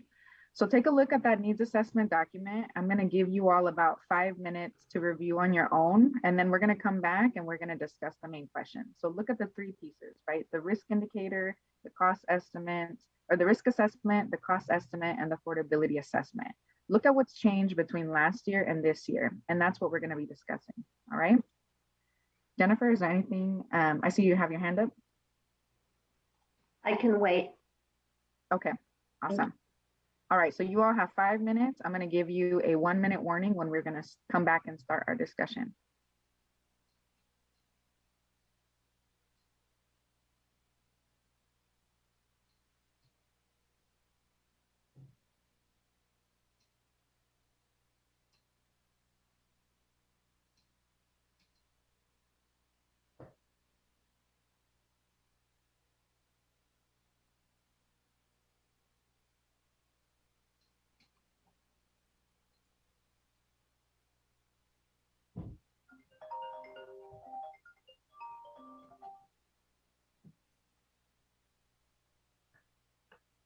Yeah, Rami here.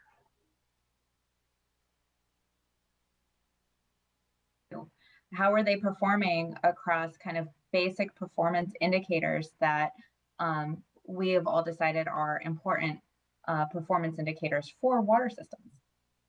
So, you know, we have other needs at the state water board level. You know, we have EPA reporting requirements and things that we have to do around how we're implementing capacity development and all these other things that apply to a much larger set of water systems than just the small ones. So there's a lot of drivers leading us to wanting to expand the inventory, but I totally understand your concern around how we prioritize them for safer funding resources. And I think that's something that you guys should definitely be talking about with the water board as it's developing the next iteration of the fund expenditure plan. I'm not sure if Andrew wanted to add more to that.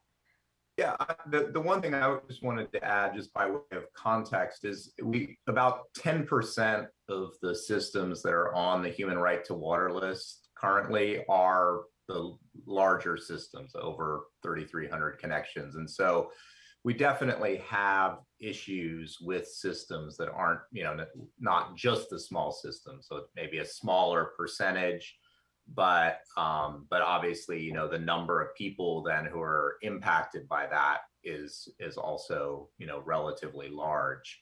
And so we just want to be able to capture the risk as well, so that we can get ahead of those systems, even though they may be larger, that are still, you know, that still have potential impacts, and, you know, and be able to address those as best as possible. But as you kind of alluded to there, you know, there may be different resource issues and things like that that go along with that. But we at least want to be able to identify the ones where we think they're, you know, at risk. Yeah, and I think, thanks for all of those comments. I think you're hitting on exactly why it concerns me. I mean, it's great to have data and it's great to have them included, but I think my thought is it's beyond what this group was really formed for and the SAFER program was formed for. And I just don't want the main focus to get convoluted in any way by it starting to include these larger systems, and who inevitably, just because of their size, will have more capability in terms of addressing the problem. And I think there's other ways we can capture it, because I think they should all be held to the same standard, as you pointed out, Kristen. Thank you. I have another comment, but somebody else can go first.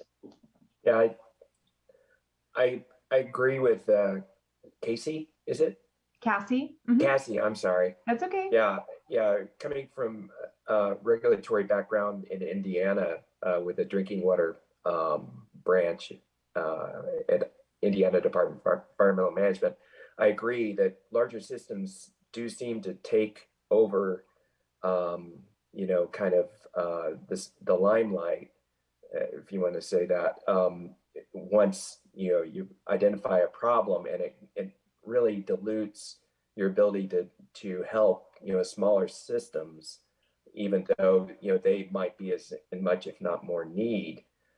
So yeah, I especially with this program, since it's targeting, you know, smaller systems, I think there should be a little bit of caution trying to include these larger systems, even though they're you know, definitely a priority as well, but maybe not for this program. Mm-hmm.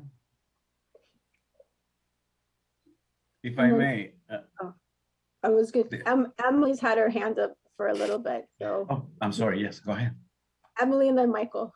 Yeah, thank you. The only thing I would add to this conversation is when we were actually drafting this legislation to come up with the SAFER, what ultimately became the SAFER program, I will tell you very much that this question was not solved between our group and the environmental justice community we were working with, because we also recognize that they're, just by the definition of small versus large, you're creating an artificial line, because some of the group areas you would call larger communities may or may not have resources as well, and they have other types of challenges. We did say, you know, does the city of LA belong in this program? Probably not, but we were just careful. We're almost too vague about it, because there were just areas that we recognized that were like, they need help, but they wouldn't fall into the small water system category very neatly either. So I'm just saying it's not a black or white answer. It is very complicated. For sure. So yeah. And then Michael, Sergio, then Ethel.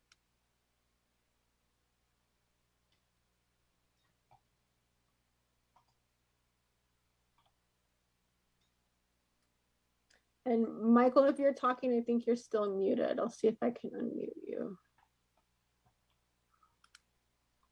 That helps. Apologies too if I cut in front of anyone. I did not realize in the breakout we were raising hands. Oh, no. So apologies for that. No hands were raised yet. Okay, good. You inspired lots more comments there, I think. Okay, looks like Michael, you are unmuted, so go ahead, sir. Yes, I kind of feel like everybody that has shared what they've shared is absolutely where we want to be with this going forward, because the small disadvantaged, severely disadvantaged communities have less resources that they're educated on versus a city with a bunch of connections, because they have public works, they have different agencies within the city that there's help there for them, and they should already have those resources. That's what the city council does. Thank you. Thanks, Michael. And then Sergio? Yes. I concur with Cassie. We need to be careful about including these humongous mobile home parks. As I stated early in the session, the mobile home parks that we have here in the Eastern Coachella Valley are farm workers' family-owned mobile home parks. It's a very unique population because they actually created this informal cooperative among family members so they can respond to their affordable housing needs. It's a very unique population. So all of a sudden, they were hit by high levels of water contamination, which include arsenic and fluoride. And now they're struggling to comply with that. And, you know, it is important that this assessment recognize this population as other population in other areas, because again, every population have their own profile, their own characteristics. And if we don't definitely outline this, we are failing to understand the realm of the challenges that we have in those communities so that we can plan and address those conditions accordingly. So again, it's very critical to go into more details about even going, I can picture going to every community and take pictures. You know, community of Fresno, Central Valley are characterized by this kind of population. And if we go to the Eastern Coachella Valley, this is what we're gonna find. So that we definitely, at the end of the day, this assessment will be consistent with the process of funding application all the way to implementation. So that would be my only comment. Thanks, Sergio. Ethel, and then Horacio, and we'll go on to question 2. Hi, I would like to address on the risk assessment for water. I live in a community where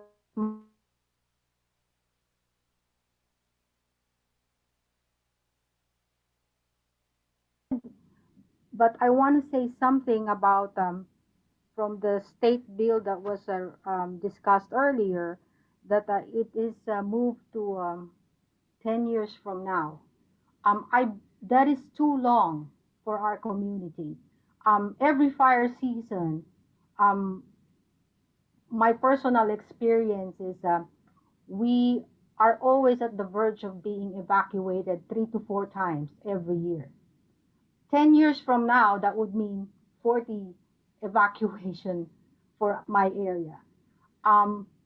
It is very important as drinking water. I am encountering this for my small water system when we apply for grants, because the grants are conflicting. If you will not put in a fire flow, you're going to give our community a smaller storage or smaller water capacity, and then eventually we have to reapply for fire flow. Wouldn't it be more efficient if we include it now and have it available, especially for some of the Northern California water systems that are on a high fire hazard? It was mentioned earlier that there were lack of information. CAL FIRE has very good resource. They even have a geo mapping tool that indicates high fire zone. And if you can refer to that, you can see that some smaller water communities or even independent well owners, we are really in a high fire hazard zone. And I would like to request if to be heard. that this be included in the risk assessment. Thank you. Thanks, Ethel. Horacio? Amanda, do you mind if I just Oh comment yeah, on that please. real Yeah, fast? and I'll just share here if Andrew, Megan, or Kristen, if you want to jump in and comment, please do, or I'll just keep going through. Yeah, with SB 552 and those new requirements coming out, in the fall of this past year, it really did indicate to us where we were missing critical information to help us figure out which systems may or may not be complying with these requirements, and then information that we would need to even try to attempt a cost estimate. So it is something that we're trying to figure out for the next few iterations of our electronic annual report. It's the survey that water systems are required to complete every year. Unfortunately, there's just a lag time with getting that data. When we recognize there's a need, it can take a year or two to get those questions added to our survey to then get the data to start using it. So there probably will be a bit of a lag time here, and I want to acknowledge that in terms of collecting data for us to include in the needs assessment. But that's a separate effort than what some of you are referring to in terms of funding availability now. Just because the SB 552 requirements have different deadlines in terms of meeting those requirements, a lot of those could or may be eligible for funding through either the SAFER program or other funding sources now. It doesn't mean that they're not eligible for funding currently. And I'm hoping Megan can elaborate a little bit more on funding for some of the SB 552 requirements. I don't put my mouth on that. Yeah, I mean, some of the things like backup power and backup source are easily eligible through our programs, and we are actually kind of changing some of our application materials and review checklists to make sure that folks are looking at that as part of scoping out their projects, because we want to make sure they're going to be able to comply with the 552 requirements. Fire flow, it can be a little bit trickier, but to some extent it is already allowed under our programs. I think the way our policy reads, it basically says that projects can include design capacity to meet the fire protection requirements of whatever the local fire authority is.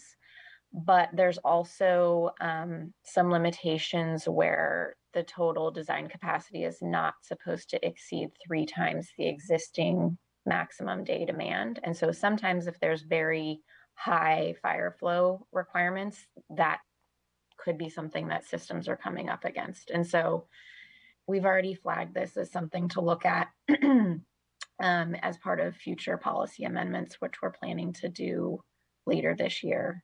And so we'll be kind of digging into that and trying to analyze if amendments are appropriate to help folks comply with those 552 requirements.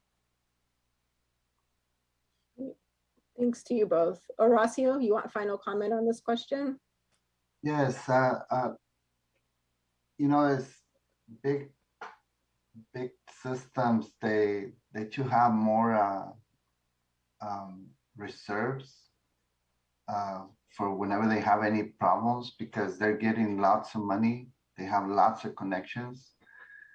I was looking at the Monterey systems that are out of compliance. There's about 235. And when I look and compare to the human right to water list, there's only about 8 of Monterey County. So there's hundreds of water systems in Monterey County that are out of compliance, and there's more water systems that are not getting any help.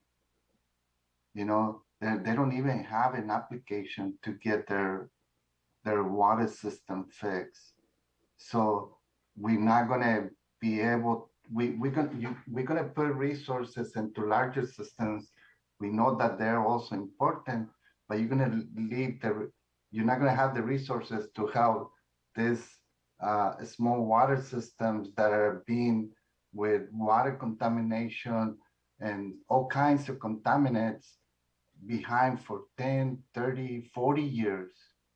So I think we should focus on the ones that need the help. And the other ones, we need to find a way of the federal government have a reserve so they can help the big systems. I don't know. There's a lot of needs on disadvantaged communities and small water systems and well owners, and there's not much of a help. So we need resources to get them to at least find solutions how they're going to get clean water. Thank you. Thanks, Horacio. And then Megan, Ethel had a follow-up question for you in the chat if you wanted to address that. If fire flow can be included in the design, will safer fund construction? Yeah, so the requirements that I was referring to are in our drinking water state revolving fund policy, which is kind of what we use to fund most of our construction projects for drinking water. And we consider that to be sort of part of the safer umbrella of programs that we use to help systems. With regard to the Safe and Affordable Fund specifically, we do typically try to limit how much of that we use for construction projects because we want to be able to use it for kind of the unique eligibilities that it has, like administrators and operation and maintenance and technical assistance and those kinds of things. So hopefully that answers the question. Great, thanks for that, Megan. I'm going to go ahead and chat question number 2 into the chat. And the question is, the risk assessment for state water systems, for state small water systems and domestic wells now includes drought risk in addition to water quality risk. Do you think this strengthens the risk assessment for these communities? And do you have any recommendations on how this information should be displayed? You can take a few minutes to collect your thoughts, but also feel free to answer whenever you're ready to.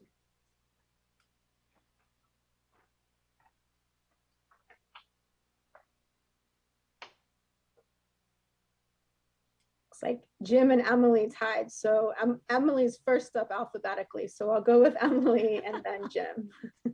Then Jim can clean up whatever I say. So anyway, I like the addition of the drought assessment piece.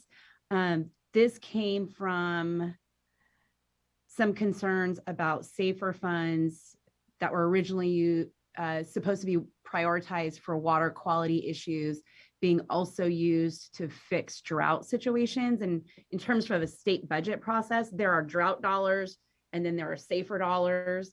And so to the extent that we can utilize this drought assessment piece to get drought funds to help deal with the drought stressors on drinking water, I think that's the most useful piece of that.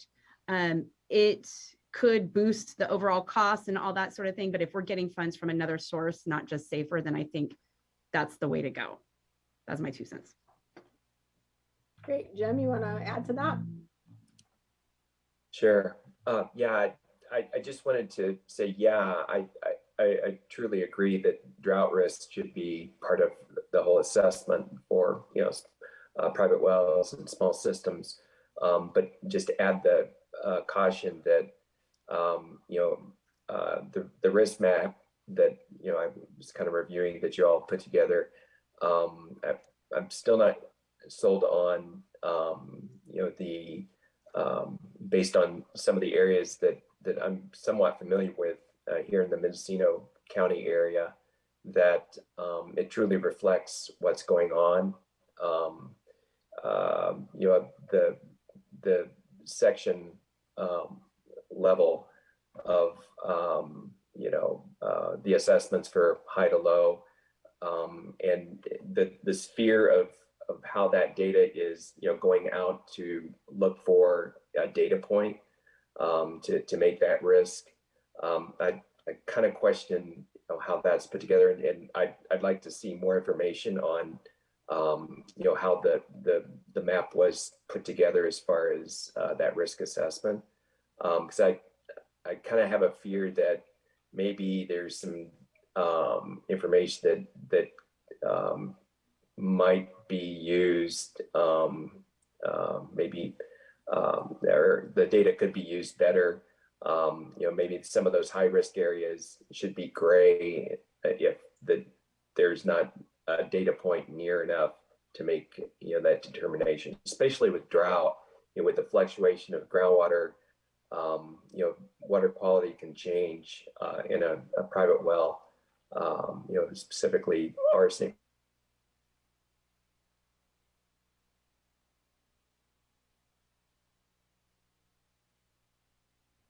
Jim, you're making excellent points. We do have in our white paper and on our website links to our very thorough documentation of our methodology. So I really encourage you to take a look at that for this risk assessment for state smalls and domestic wells. You know, the radius that we use for water quality, it is fairly tight.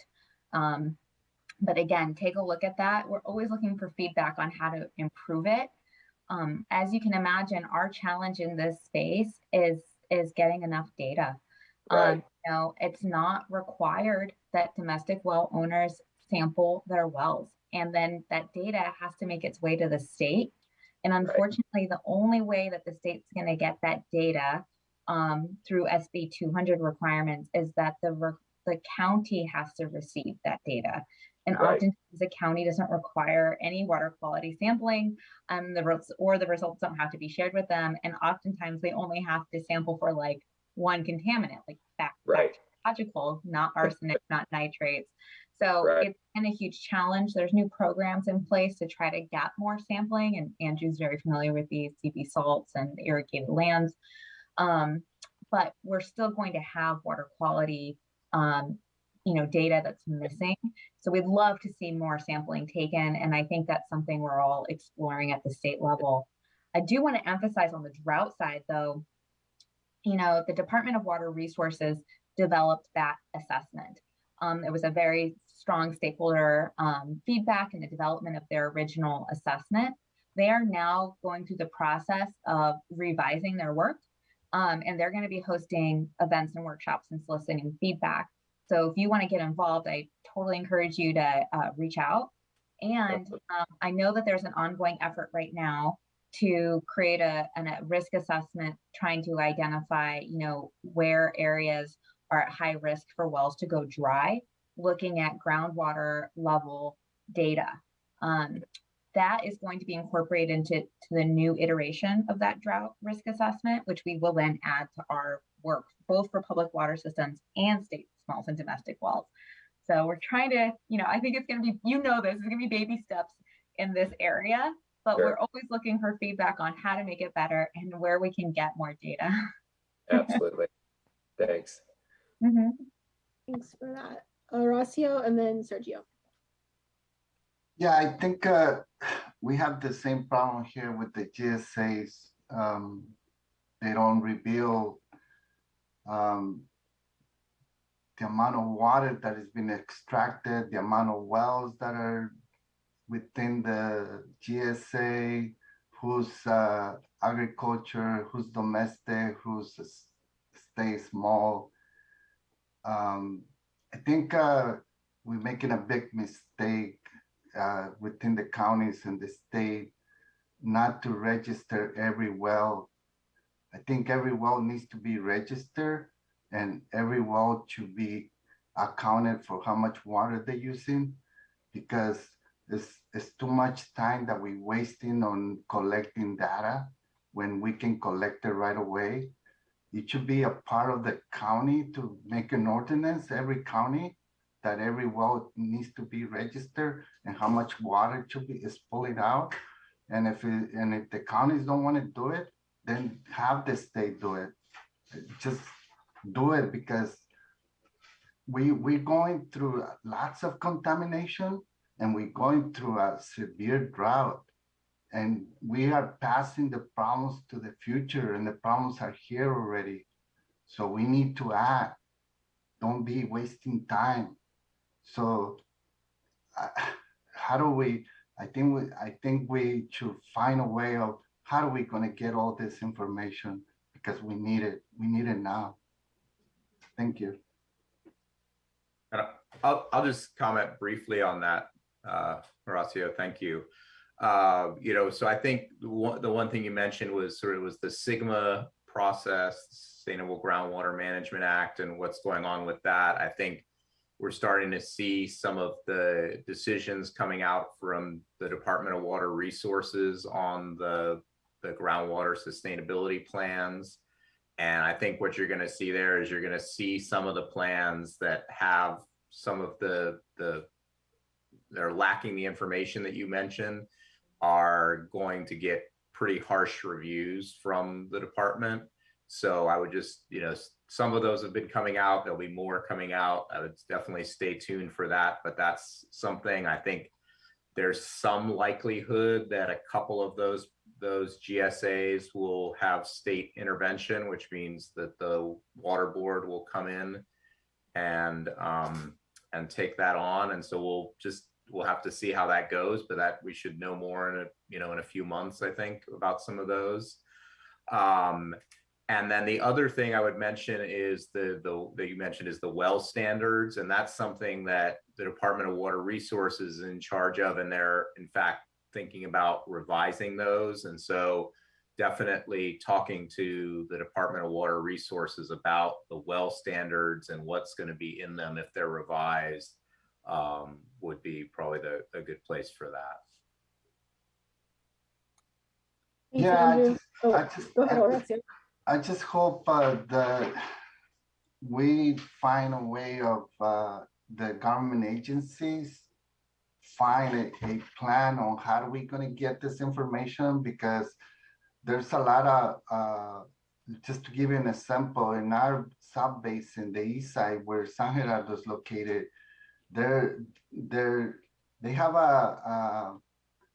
an error about approximately 10,000 acre feet of water that they're just estimating that we overdrafting. That's a lot of water not to be accounted for. So, and it's very simple to not to make those mistakes by just having every well register the amount that is the water that is coming out of their well. And I mean, we need this. We need to do it, and we need to pass the message to the state water board or the legislatures or the counties, but they need to solve it because they're passing this problem to the future, and we cannot do that. We have to confront every problem right now. But thank you, Andrew. I would just say, Horatio, the challenge there is that with the passage of SGMA, groundwater sustainability agencies are the ones that have the authority to require monitoring of pumping at wells in the basin area. And so, it's hard for us at the state level and definitely at the federal level to require extraction data in a machine readable format delivered to us, especially when we're talking about private wells. And so that is, I think, going to be a challenge and would require a legislative fix in order for us to get that information reported to us in the way that you're describing. There's a big hurdle to overcome there to get that information, but we all agree that that's important information to have. Yes, I understand, but the GSAs that are dominated by big companies that are overusing lots of water, like in the Salinas Valley, the agriculture, the petrochemicals, the industrial companies, they're using 92% of the groundwater, and only the residential people are using 8%. So why not having everybody report whatever they're using, and they just, if the governmental agencies don't coordinate in a way that we're going to find solutions, then they're just going to keep passing the ball from one agency to another.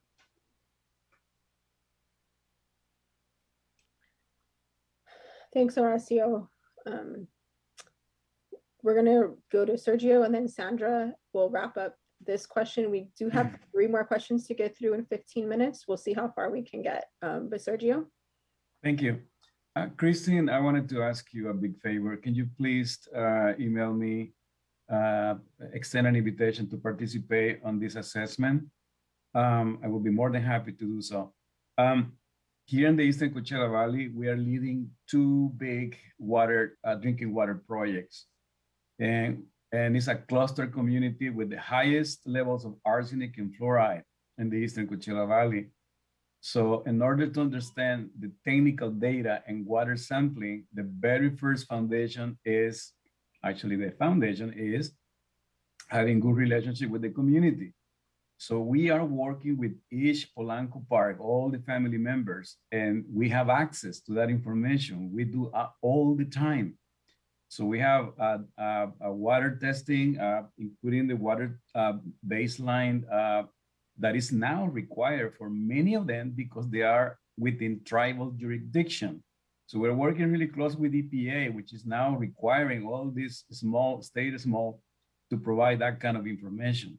We also have all these wells IDs already, because here in the Coachella Valley, it is a requirement by the Riverside County. And also is logged into the into the Coachella Valley Water District. So we do have that information. So you can actually use us as a template or as kind of a case study area, so we can start to populate that data that you are missing right now. So once again, we have all the documentation. As a matter of fact, part of the planning and design of these 2 water systems, which is Avenue 76 Community and Pierce Street Community Water Consolidation, we have IDs of those, water wells because we were really close with the community, and that's basically is a requirement just to assess how many wells we have and the issues that we have when it comes to water contamination. Sergio, can I ask, are you coordinating with your county on that? Because we are collecting the domestic well locations and water quality data from counties directly for domestic wells and state smalls. Is that information being shared with your county partners? It goes both ways. Sometimes we require that from the county. We work really close with the Environmental Health Department in 2 levels. We notify the county when we are installing, interim solutions, which is a point of use water filtration systems with mobile home parks that have issues with arsenic and fluoride. So we automatically provide that information to the county. But at the same time, we request information about any specific mobile home park we might not have any information. So it goes both ways. We work really close, and we can definitely compile that information you require. Great, thank you.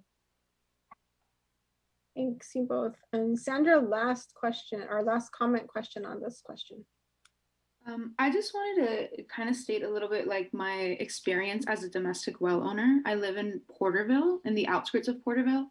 And the problem here, like my concern really that I've seen here, is that a lot of people aren't necessarily aware that there is a problem or that there could potentially be a problem with their well. So a lot of times when I speak on this topic, or I'm kind of like telling them, oh, maybe you should get your well tested. We live pretty close by, you don't know. And they just kind of see me like, oh, who is this girl? She's just kind of talking. So a lot of times I feel like there isn't a lot of concern with these issues.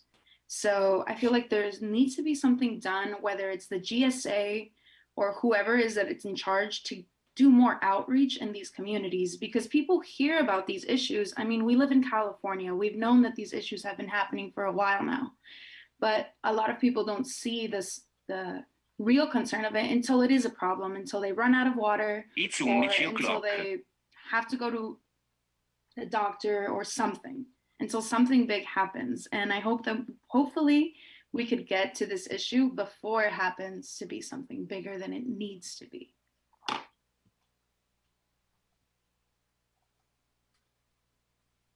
Thanks, Sandra. Okay, we're going to go on to the next question here, which is the risk assessment now displays demographic information such as race, ethnicity, median household income, disadvantaged community status, and other CalEnviro-Screen 4.0 data. Are there other demographic data that would be helpful to overlay to support the prioritization?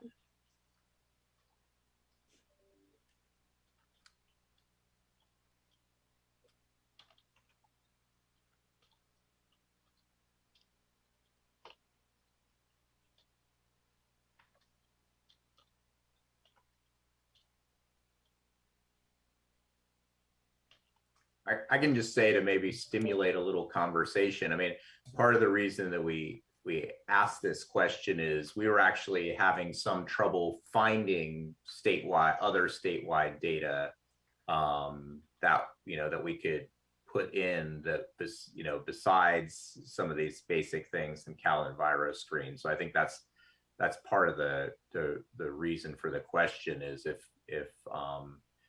the advisory group members are aware of other things, there are things that that CalEnviro-Screen and the related data wouldn't capture that we really should. Yeah, go ahead, Ethel. My question is for Andrew because you mentioned the CalEnviro mapping tool. What are the criteria to be qualified as a disadvantaged community? Because in my community, we reach that hurdle. We are low income, we reach all the passing grade on everything. But I have a problem with the disadvantaged community component. And in my research, it seems to be that the data is old, like is it 2019 or 18? So can you explain further on that? I'll maybe let Kristen jump in on that part of it. Yeah. So disadvantaged community status is determined by median household income data that's collected through the census. The CalEnviro-Screen tool is utilizing averaged MHI data from, I want to say it's 2017 to 19. Don't quote me on that. I have to look into it. Census did come out with 2020 data, but it hasn't been incorporated yet into the tool. So it's only 1 year behind the most accurate data that we have available on MHI information. Now, the disadvantaged community status determination, we do a first cut at trying to determine DAC status for water systems using the water system boundary that we have on file at the State Water Board, and we kind of use it as a cookie cutter over the census data to calculate MHI for that area and then determine whether or not it's meeting the thresholds for DAC. It's challenging in that DAC determination, all of that is kind of embedded in a lot of legislation and regulatory rules around how we prioritize systems. We've been talking about trying to move forward with different affordability metrics to measure affordability challenges at the community level. And I think it's going to be a while until we develop something that everyone's comfortable with, a threshold that everyone can stand behind, to see that then be used more frequently in making, determinations around affordability status for communities and how it's used in funding programs and decision making. So I think we're a little ways off, but we encourage everyone's participation as we try to explore some new alternatives in that space. Thanks for that. And again, you can always email us too if you have ideas or stuff like this comes up. If you think of stuff later, we can get that to Kristen and her team. And then Sergio, last comment on this, and we're going to move on to the next question. Thanks. Are we on the number 3 risk assessment? Yeah, the one about the demographic information. Yes, thank you. Yep. I want to just explain the practical application of having this kind of information so that we can actually implement the projects. So all the projects that we have are classified, they are within the boundaries of the disadvantaged communities based on this Cal Environmental Screen 4. What I think is missing is to achieve consistency between the Cal Screen 4.0 data and this assessment. Why? Because even though we are helping those families who are extremely severe low income and meet the requirements, we're still struggling, as I stated earlier today, of determining if these families can qualify for a grant. And that is a burden that I always put in perspective with the project managers, because we have all these 50, 60% of project completion when it comes to planning and design. And we still don't know if these families are going to be funded. So we should definitely have a plan already in place, or a process already in place to make that determination. Because we are, again, invoking this Cal Environmental Screen, but at the time of implementation, we still don't have the answer from the project managers about, well, we don't know if they will be able to qualify or not, and why not. We need to see the income, which we need to do an income verification, absolutely. But shouldn't we already be actually doing income verification at this point, just to make sure that we have that out of the way, because we know they are going to be compliant? That's number one, income verification, how we resolve that. Number two, the issue with the CEQA, the assessment should clarify that many communities are going to struggle with the following fact. We don't have any problem working with water district and other water suppliers when it comes to construction on property, from public easements. That's not a problem. When you see the pipeline, main pipeline being laid down on public easement, no problem. The problem that we have is that those districts don't want to be liable when it comes to including private parcels. And we need to have the CEQAs to include these private parcels. So what happened is we're hitting the wall right now, because the local water district are saying, well, no, we want to stop here. We're going to be the lead agency for the CEQA. We only can assure that on public easement. So how we reconcile that to this assessment? How can we do to come out with a plan of who will be the lead agency for the CEQA? And again, I beg for everyone to be patient with me, because these are very practical application of this assessment that need to be memorialized, so that when anybody who is at the point of where we are right now will be able to find solutions to move forward with this. Thanks, Sergio. Okay, number 4. We might not get to number 5 because the other group is done. So we're gonna wrap up with this one. So last question here is, how should 552 or drought infrastructure cost estimates be used to inform how the State Water Board prioritizes its funding? I know this was a topic that was coming up quite a bit today. So we'll spend our last 3 minutes here on this question before they kick us out and put us back in the main room. Cassie, go ahead. Yeah, I was just going to say, I think Emily really hit it on the head when she was making comments previously, in terms of, we all think it's great, but there's dedicated pots of funding. So I think it can help inform, but I just hope that it doesn't overshadow the other efforts that we're undertaking. And that's, I think we've got to be aware of that and get the information. And drought impacts are real. I live in the San Joaquin Valley. I live it and breathe it every day. But I just hope that it doesn't end up, overshadowing the other efforts and the other needs that are out there that maybe don't have as much available funding. So we need to prioritize those. Great, thanks. And I know we did discuss that quite a bit today, so we could jump to this last question. If you have any ideas about the affordability assessment, you could talk about that too. So we're going to be hosting workshops this year to explore new affordability indicators. How can we better assess the affordability challenges in communities that aren't charging directly for water? Do you have any final thoughts here in about 90 seconds?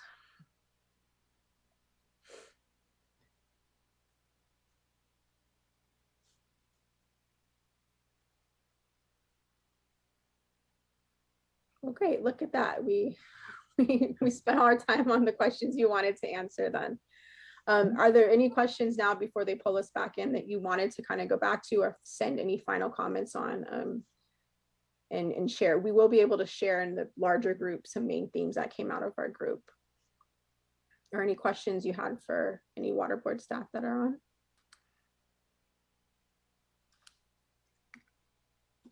Okay, I'm letting them know we're all set. You'll have a 60-second countdown. Thank you.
Group talked about.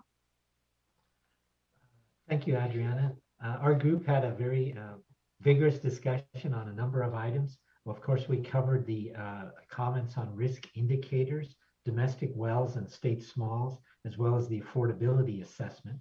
Under risk indicators, a number of issues were brought up, including keeping the source types included and the number of connections. An issue of whether you should use treated or raw water was brought up.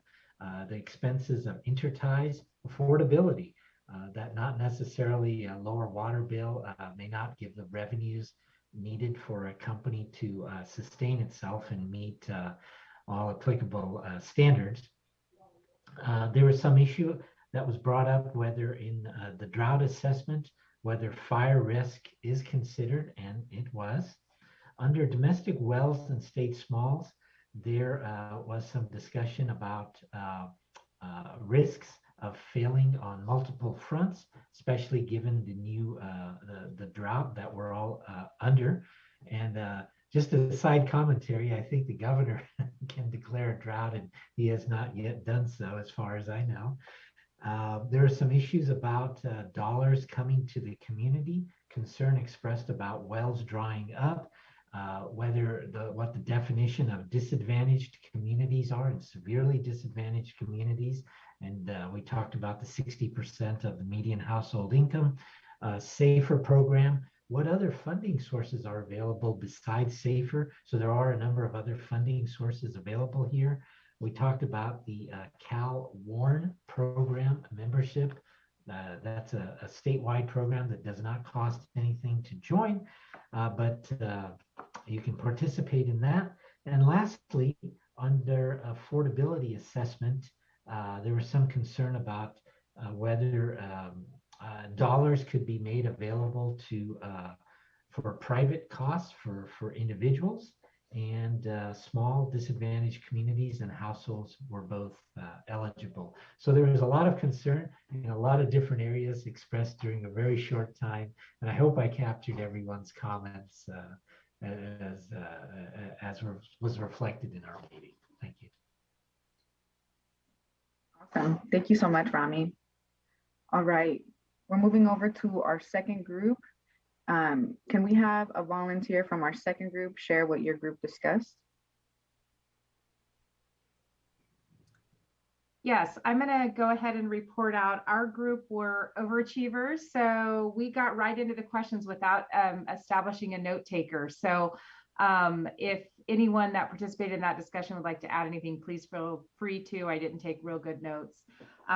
We kind of started off the discussion regarding the decision to include, or the proposal to include, larger water systems in the risk assessment and the needs assessment, and hoping, well, on the surface that makes sense, hoping that that doesn't overshadow what the purpose of the SAFER program was, which was really to focus on the smaller systems that have less capacity to deal with their challenges. So we wanted to, there was a lot of discussion. Primarily, the discussion was centered around that. We spent the most time on that question and that comment. Just really being careful about having that data, regardless of what purpose it's being collected for, overshadow the purpose and the goals of the SAFER program. We also talked about fire flow. We did spend a fair amount of time talking about fire flow and having that included in the risk. I mean, that's the reality for a lot of folks. And so wanted to make sure that regardless of the timelines of SB 552, does get considered and evaluated, because that's a true risk that many folks face. And that would definitely impact their ability to have safe and affordable water in their communities. We also talked about the need for, and I apologize, I'm forgetting the person's name who brought this up, but really raising awareness about domestic well owners and the responsibility that comes along with being a domestic well owner, making sure that people even know what that means, and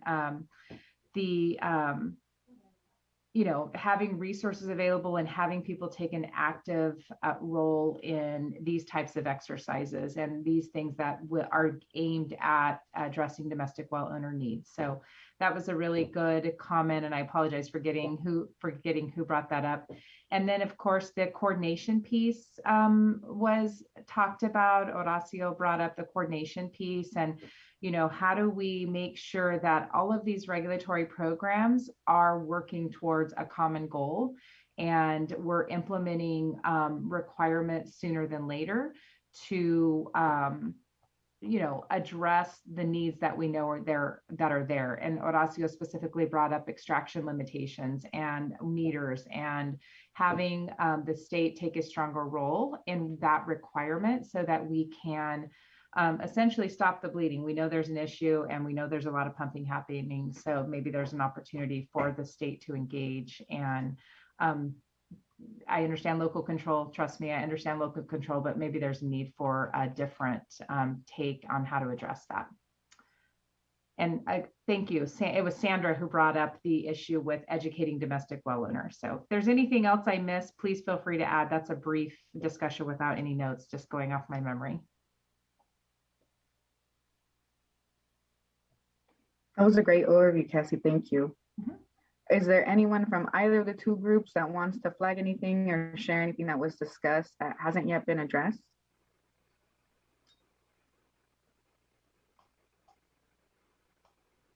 All right. Well, I want to thank y'all for your really great questions, your feedback, your suggestions. I want to thank the Division of Drinking Water staff for their presentations and for their engagement in our discussion today. We're going to wrap up our conversation on the Drinking Water Needs Assessment. The next steps for the Drinking Water Needs Assessment is you have until Monday to submit additional comments or feedback. If you have any comments or feedback, you can reach out directly to either Michelle Frederick or Kristen Appold. We can share their information, or you can also email safer@waterboards.ca.gov and we'll connect them to you. All right, so we're now going to transition to a public comment period on the Drinking Water Needs Assessment. I'll pass the mic to Amanda and she'll guide this next portion. Thanks, Adriana, and thanks, Rami and Cassie, for being the reporters for your groups, especially Cassie on the spot there. Thank you for that. Now we are going to transition to the public comment period of the meeting, like Adriana said. And if you're watching and you haven't had a chance to submit your comments, please do so via email right now at safer@waterboards.ca.gov. You'll be given the option to join the meeting by Zoom and provide your comment live, or we can read the comment for you. I just want to remind the folks that will be commenting and everyone watching that the purpose of the comment period is for the public to provide feedback on the topic we just covered, which is the needs assessment. And water board staff will not be responding or answering questions to the comments. You can always feel free to ask questions through that safer email that you have, and we can answer them there. Okay, so I'm looking here to see where our comment, if we have any comments coming through, I'll give it just a second.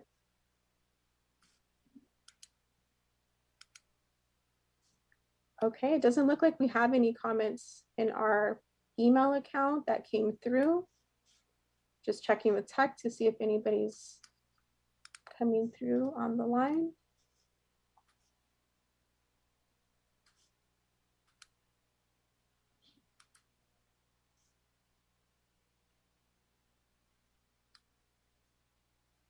Okay, just refreshing our Safer account one more time.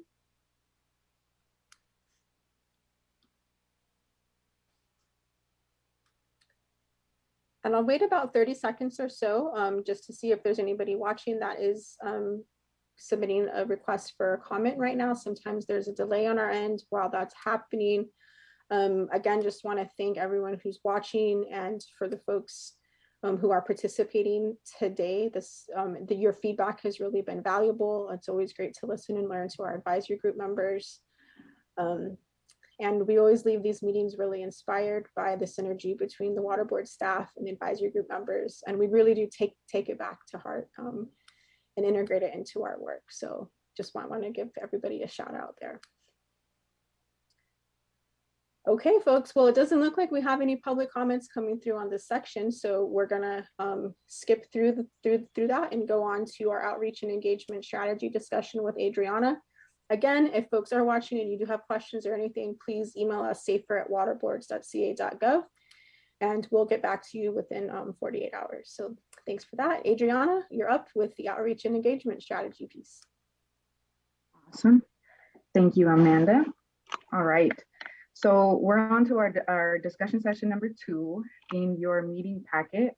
This is the document that's right after the needs assessment. This is going to be a very brief overview, and then we're going to be having a large group discussion. We're not going to go into our breakout groups. After we have a large group discussion with question and answer, we'll also have an opportunity for public comment, and then we're going to transition to the last part of our agenda. So for those of you who participated in our last advisory group meeting of the year, you were able to see an earlier version of this outreach and engagement strategy. I want to thank everyone for all of the great feedback that you shared, both during the advisory group meeting and for those of you who followed up after the meeting to give your feedback directly. We took all of your feedback into consideration and then we revised that strategy. And that's what we're going to talk about today.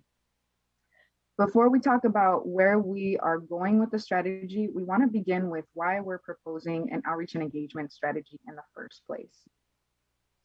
So the Safer Drinking Water Needs Assessment that we just finished discussing not only helps us prioritize how funding is prioritized within the Safer program, but it also helps us prioritize our engagement with communities. So what's unique about the Safer program is that instead of waiting for water systems to come to us to ask for help or for resources, we use the data that we have to prioritize our engagement and proactively reach out to those water systems in need. The Safer Drinking Water program has been in place for 2 years, and most of those 2 years have been taking place during a global pandemic. So during this time, when it comes to our outreach and education, we have really struggled to see high levels of turnout when it comes to engagement at the local level, especially for local drinking water solutions. There have been many barriers to engagement, both historic as well as current barriers. Many of the communities that are in need of drinking water assistance are also rural communities that struggle with access to internet or access to infrastructure to participate in virtual drinking water decision making. And this is really a problem because we know that in order for us to build water systems that are equitable, resilient, and sustainable, we know that that depends on active community engagement. So the areas in the SAFER program where we have been able to be more successful have been when we partner with technical assistance providers. Providers like Self-Help Enterprises, Pueblo Unido, Leadership Council, and many others who already have deep relationships with communities and are trusted messengers. So we wanted to take these lessons learned from the past 2 years, and we really wanted to expand the pool of organizations that we partner with so that we can help advance drinking water solutions at the local level in partnership with local experts and communities. So today, we're going to be reviewing 3 types of partners. The first is a technical assistance provider. The second is a funding partner. And the third is a community partner.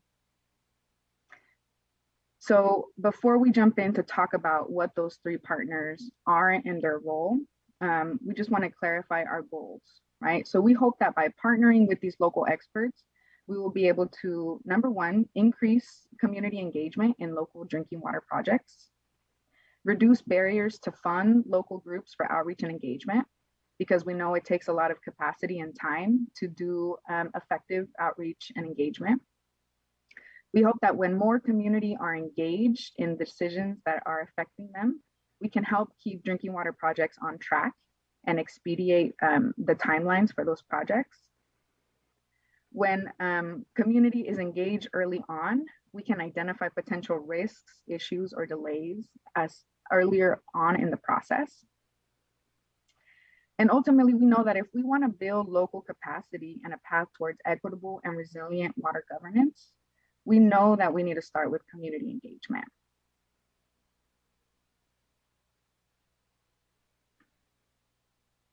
So in order to do this, we're proposing to partner with 3 types of partners. The first I want to talk about is a technical assistance provider. And many of you have already worked with some of them, and many of you are our technical assistance providers. So technical assistance providers provide administrative, technical, operational, legal, managerial, or community engagement support to failing water systems. So they can provide one or many combinations of those type of skills and expertise to a particular water system. For the Safer Drinking Water Program, we have a pool of technical assistance providers, which means that applications to be a technical assistance provider are accepted on a rolling basis. So if an organization is interested in being a technical assistance provider, they would submit a statement of qualifications and let us know what type of services they're able to offer, whether it's administrative and legal support, or operational and technical support, or maybe a combination of all of those expertise. If they meet the eligibility requirements, they then get added to a pool of technical assistance providers for the SAFER program. Once there's a community that's in need of technical assistance, SAFER staff go to the pool of technical assistance providers and match the community with the skills of the technical assistance provider. So technical assistance providers have the ability to subcontract out for specific services. So for example, if a technical assistance provider is helping a water system plan for a long-term solution, they may need to subcontract with an engineering firm to do a feasibility study. So in this way, technical assistance providers help connect the community with the specific expertise that they need to get safe water. And through their support, we're able to accelerate solutions as quickly as possible. So that's our first partner, our technical assistance providers. The second type of partner is our funding partner. So a funding partner is a specific type of technical assistance provider. The main role of a funding partner is to enter into a master funding agreement with the State Water Board to fund community partners to do outreach and engagement activities for specific communities. So the same way that other technical assistance providers can subcontract out for specific needs, like engineering studies, funding partners can help streamline the funding process to support outreach and engagement activities implemented by the third type of partner, called community partners. So the third type of outreach and engagement partner is our community partners. So community partners are the ones who implement outreach and engagement, community education, and capacity building activities for prioritized communities. Community partners can be grassroots organizations, school groups, local neighborhood associations, faith-based organizations, nonprofits, or any other groups who are interested in supporting local drinking water efforts in their prioritized communities.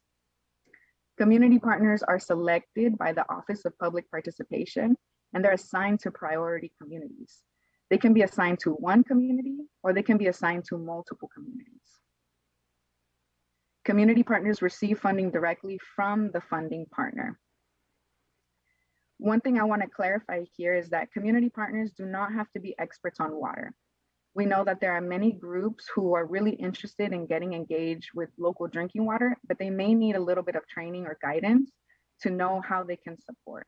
So we want to help those groups who are interested be part of local drinking water solutions in their community. So a part of their onboarding will include a training on water and water specifically for their community. More information about the specific roles and responsibilities of each of these three partners is included in your meeting packet.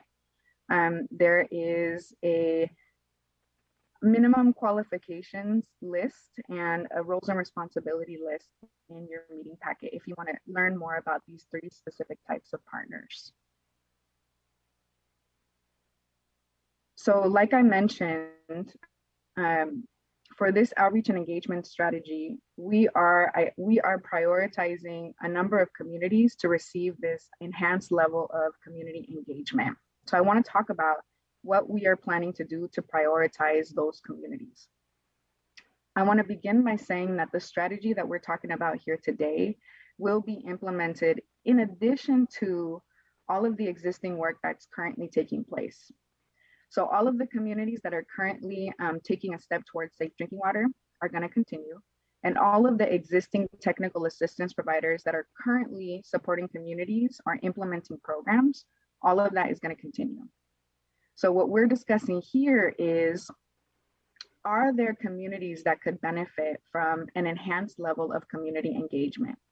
This could be some communities that maybe have been stuck for a long time and can benefit from that additional engagement to push those solutions back on track. So for this prioritized list of communities, here's the criteria that we're considering. And we'd be curious to hear your feedback and suggestions on this criteria as well. So when identifying which communities could benefit from a community partner or a technical assistance provider, the State Water Board will consider communities where we are mandating a consolidation or when we are appointing an administrator. We will consider connecting a community partner and a technical assistance provider in areas where a regionalization process could benefit. On the screen, there's a couple of criteria for when that areas to be selected for a regionalization process. And then the other criteria for when we would connect a community to a community partner or a technical assistance provider are where there are water systems that exceed maximum contaminant levels for primary contaminants, have been out of compliance for 3 years, have a high score on our CalEnviro screen, are small and serve less than 1,000 service connections. They serve disadvantaged communities or predominantly Black, Indigenous, or communities of color. So again, this criteria that you're seeing on the screen, this is a criteria that we're considering to prioritize a select number of communities for enhanced levels of community engagement. When we open up for questions and answers and your feedback, we'd love to hear your feedback on this list of criteria too. So once we identify which communities we want to prioritize, we want to share that list out to then solicit applications for community partners from those specific communities. So those communities have not yet been selected. So that brings us into our timeline and how all of these different pieces fit together. So for our first outreach and engagement partner, our technical assistance providers, we are currently soliciting applications for technical assistance providers. As a reminder, for technical assistance providers, we do not have a deadline. So this is a rolling application. Technical assistance providers can apply at any time to be part of the SAFER technical assistance provider pool. If you're curious to learn more about becoming a technical assistance provider, or if you know organizations that may be interested in being part of the SAFER program, we're going to have a workshop on March 23rd to discuss technical assistance provider eligibility, their responsibilities, and also the process to apply. For the second type of outreach and engagement partner, our funding partner, we are currently soliciting applications. So applications for a funding partner are going to be accepted from March 1st to March 31st. So this is not a rolling application. We have a month where we're opening up this solicitation. We're going to have a workshop on March 9th where we're going to discuss funding partner eligibility, responsibilities, and also the process to apply. So that window to apply to be a funding partner that will close on March 31st. We hope that in mid-2022, in April or May, we will select a funding partner, and then we'll begin to work on a funding agreement with them. Towards the end of 2022, the end of this year, we're going to be releasing the list of communities that we've selected for enhanced outreach and engagement. And when we release that list of selected communities, that's when we will call for applications for community partners in those selected communities. So that's going to take place late 2022 of this year. In early 2023, we will identify, select, and train community partners to train community partners to work with selected communities. So when a community partner is assigned to a community, there will be a kickoff project where SAFER staff, the community partner, or technical assistance provider will meet, discuss the community's needs, and then work together to develop an engagement strategy together. So this identification, selection, and onboarding process, that'll take place in early 2023 of next year. After community partners are onboarded, that's when they'll begin to work with SAFER staff to implement the outreach and engagement strategy that was developed together. So as a reminder, if you are interested in being a technical assistance provider or a funding partner, and if you have any questions, you can always email safer@waterboards.ca.gov, and we can help answer any questions if you're not able to go to those 2 upcoming workshops. Once we get closer to opening up the applications for the community partner, we'll also have a workshop for community partners too. So if you're part of an organization or a neighborhood group or a nonprofit or a school group and you're interested in being a community partner, we'll share more information about that closer to the end of this year. Right now, we are opening solicitation for technical assistance providers and a funding partner.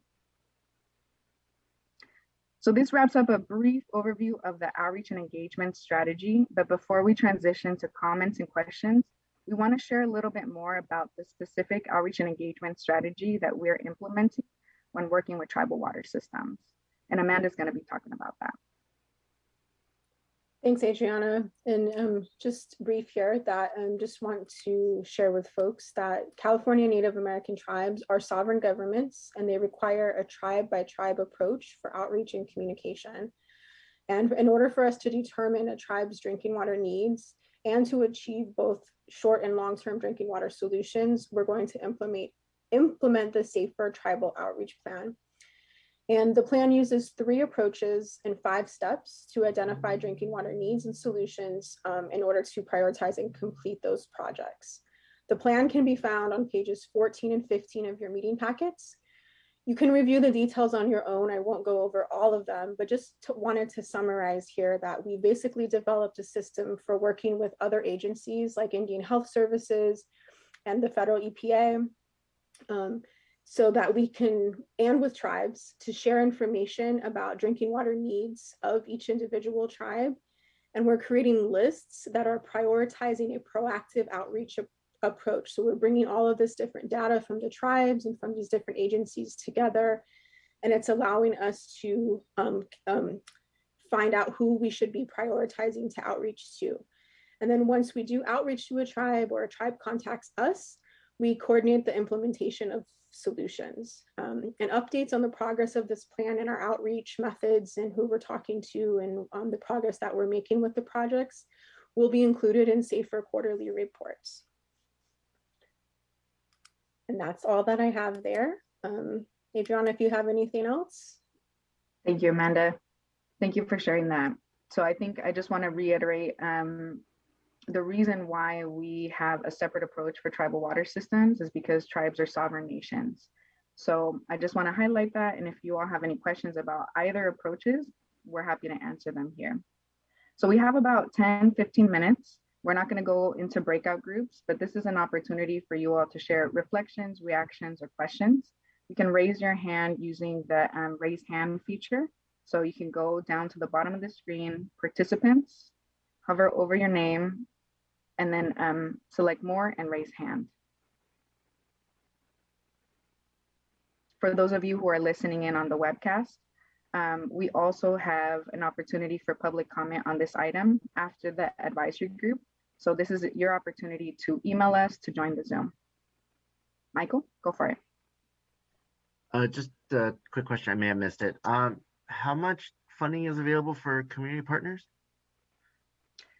We haven't identified the amount. I think it's going to be based on the number of communities that we select to be prioritized for enhanced outreach and engagement. Okay, for sure. Yeah, thank you. Cassie? That was quick. I just wanted to, and I'm trying to phrase, I was thinking I would have a couple more minutes to think about how I wanted to phrase it. I always think about outreach from the stakeholders' perspective, like how is it being received by the person we're trying to outreach to? And I think that often it becomes overwhelming, and the natural reaction is just say, oh, I'm going to go do something else. I can't deal with that. And so to the extent possible, many of these community partners and other folks who are doing the outreach are involved in a lot of different types of outreach. And so to the extent possible, I would like to recommend that we utilize all those other touch points to make it a better end user outreach event. So if we're talking to a group of domestic well owners, we can touch on several different things that apply to that domestic well owner. So it's a one-stop type shop for people who want to be engaged in water efforts. And I think to the extent we can do that, I know it's beyond the scope, but if we're utilizing people who have those same touch points, there may be an opportunity to be more efficient about that, which would result in a better end user experience. Absolutely. I love that. And we've talked a lot about that, right? I think especially the pandemic has really shown that impacted communities are feeling really fatigued, right? And have a lot of competing concerns to address. So one of the reasons we do want to focus in partnering with local experts is because they know what are the concerns that the community is interested in, and we can help tailor that engagement approach to do exactly what you mentioned. So really great feedback. Michael, I'm not sure if it's a new hand or an existing hand. It's a new hand. Okay, go for it. Yeah, I mean, I agree with you, Adriana, because often what we see in at least in LA County, is that the importance of these community-based organizations is because, like you were saying, they know the community very, very well.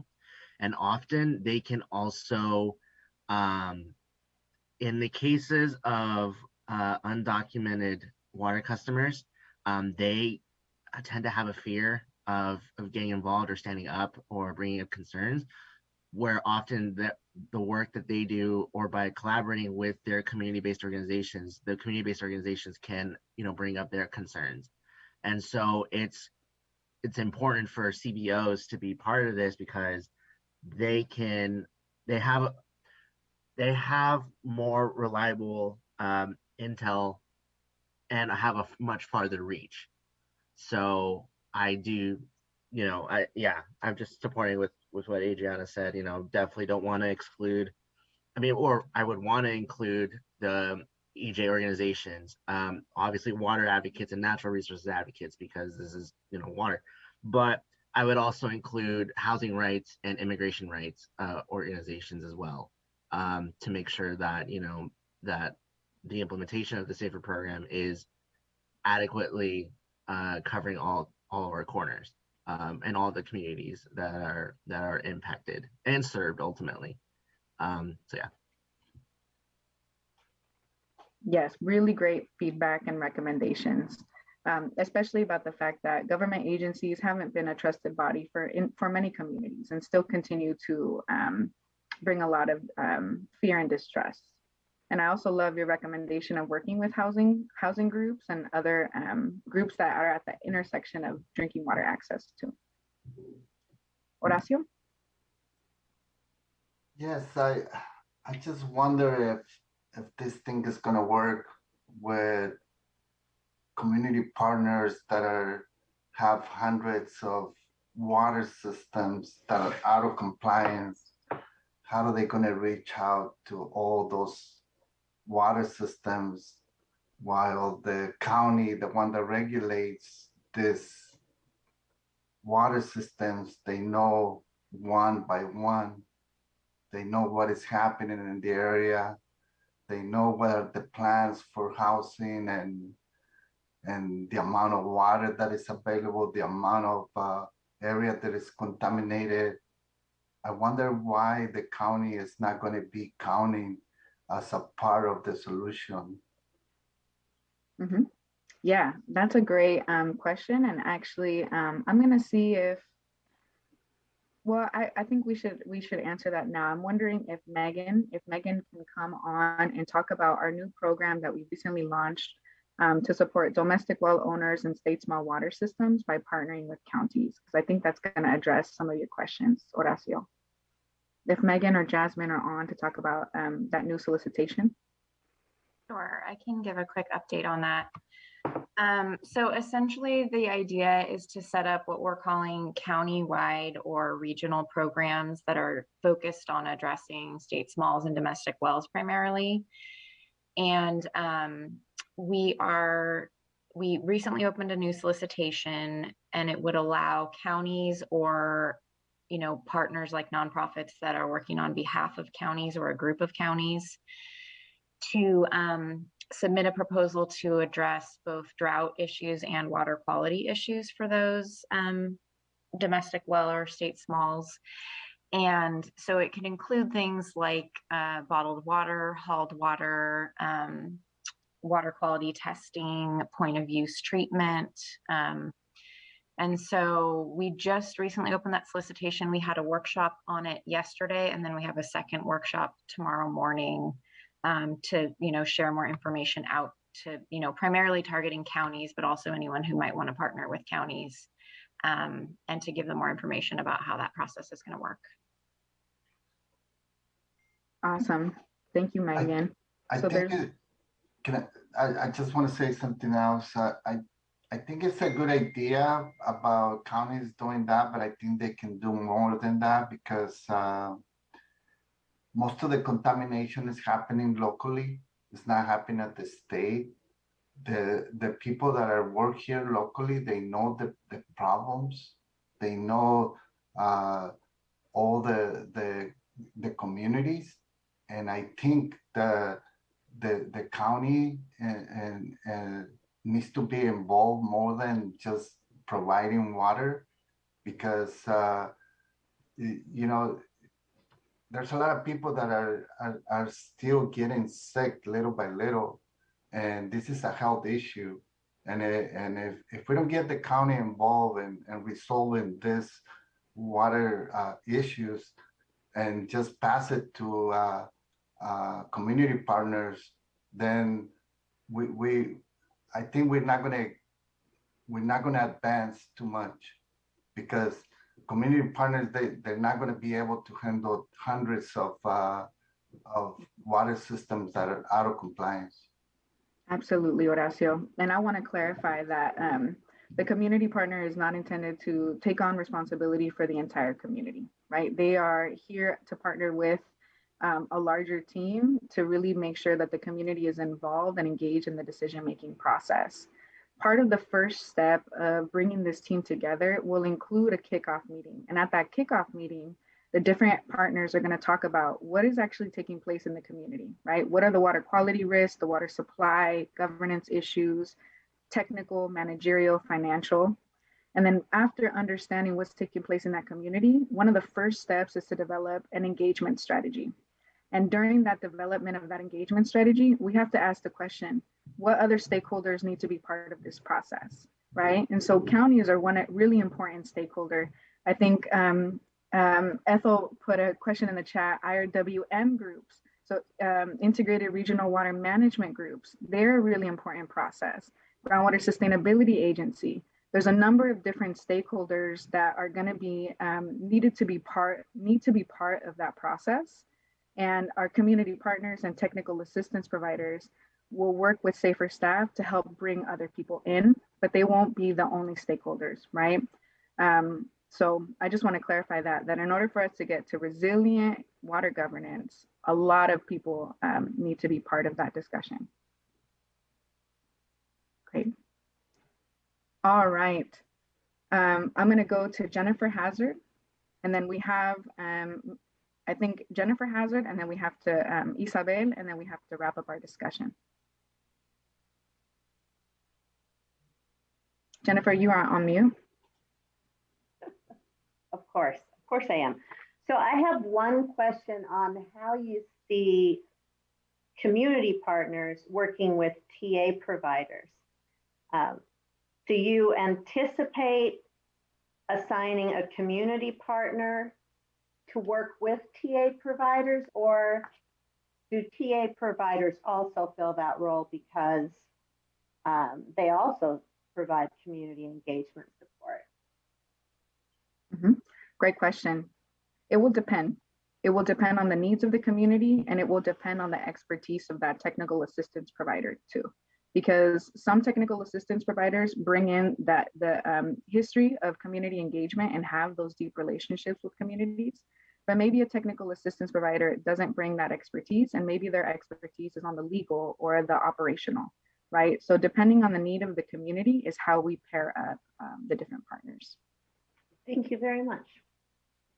All right, Isabel, and then we're gonna wrap up our conversation. Sí, es bien interesante e importante trabajar todos en equipo. Involucrar el condado suena genial, la comunidad, pero incluso el condado tiene que ser supervisado por gente del estado, porque muchas de las ocasiones usan la ley para su propio beneficio y no para servir al pueblo. So, esto se tiene que estar ojos vigilando para que se lleve a cabo las decisiones sean correctas y que sí se lleven a cabo. Gracias. Yeah, really spot on, Isabel. And I think that the more that we can come together as a team, we can hold each other accountable. So really great recommendation. All right. So that concludes our conversation on our community outreach and engagement strategy. Like I said, we have 2 upcoming workshops. You have more information in your meeting packet. I'm going to check in with our team to see if there's any public comment. Otherwise, we'll transition to talk about our safer updates. I'm mindful of our time. I do want to say we're likely to go over maybe 5 additional minutes. If you do have to hop off exactly at 12, I want to thank you for joining us. And if you can stay for those additional 5 minutes, we appreciate your patience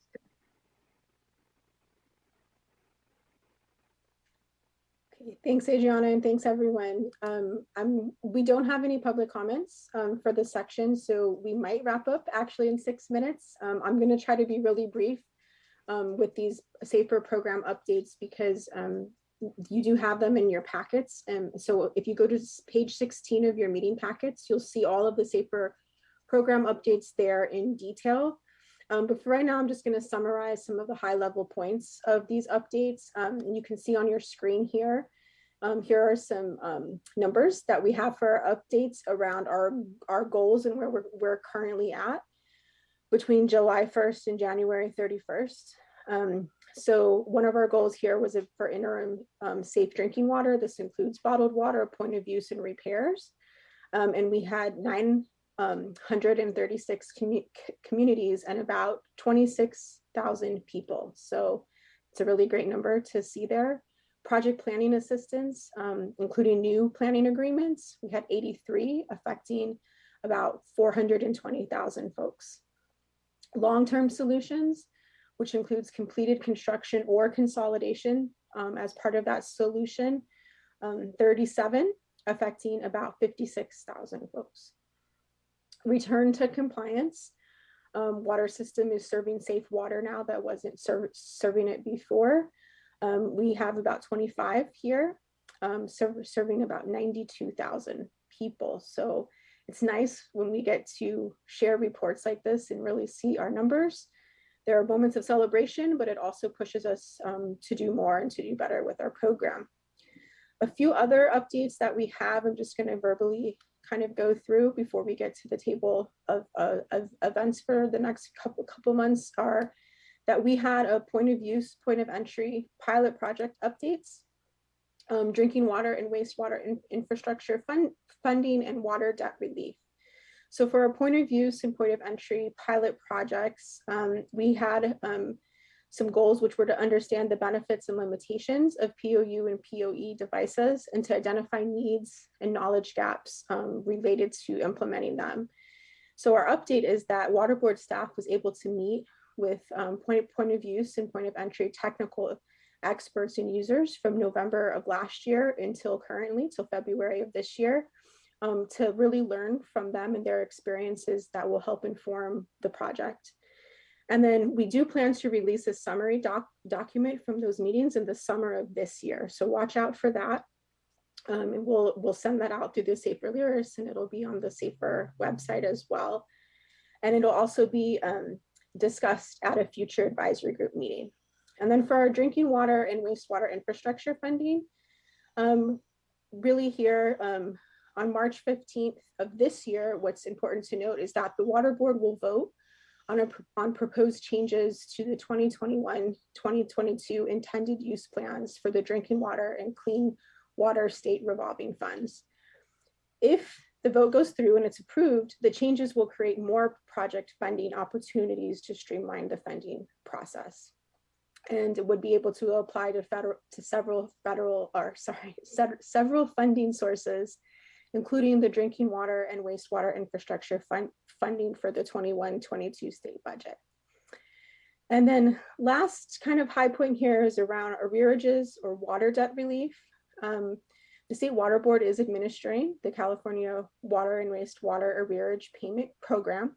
The program offers community water systems and wastewater providers financial relief for unpaid residential and commercial bill debt.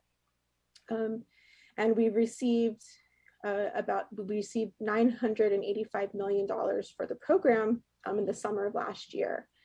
The program is now closed, but here are some updates that we have. We do have wastewater program applications are open between February 1st and April 1st of 2022. So this year they close on April 1st. We have about $600 million remaining for wastewater debt, and the program will be able to cover 100% of that debt if the wastewater agencies request it in their applications. There's some other details there that you can read through, and for more information, you can go to bit.ly/wastewater debt relief, and you can find out more on that. So, and advisory group members, if you have any questions on the more detailed things that are in your packet, feel free to email us for those programs. But with that, I'm going to go ahead and transition over to our schedule of events for SAFER in the next couple of months. So as always, we have lots of things going on. Here are some upcoming events that we could look at.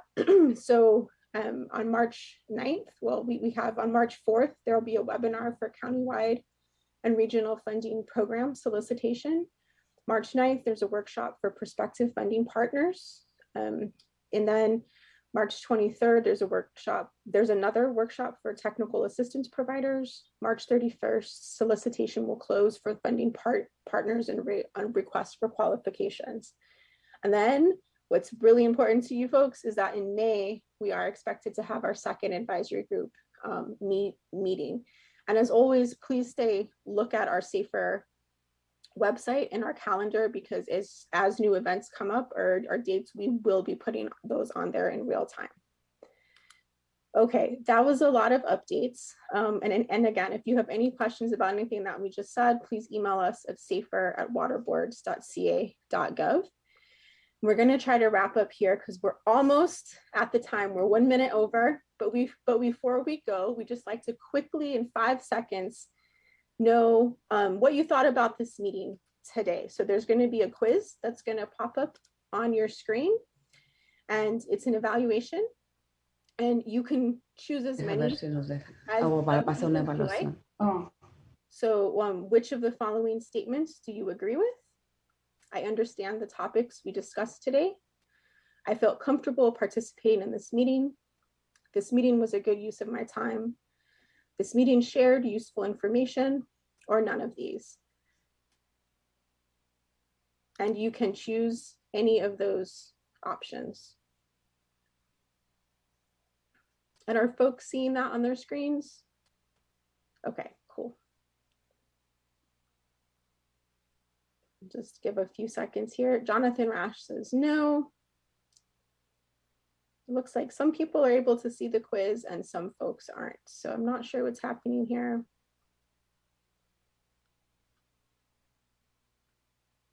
Then we also have a second question, which is where can we make improvements for meetings, presentations by water board staff, meeting logistics and Zoom issues, communication before the meeting, agenda and flow of the meeting materials, or none. The meeting was perfect.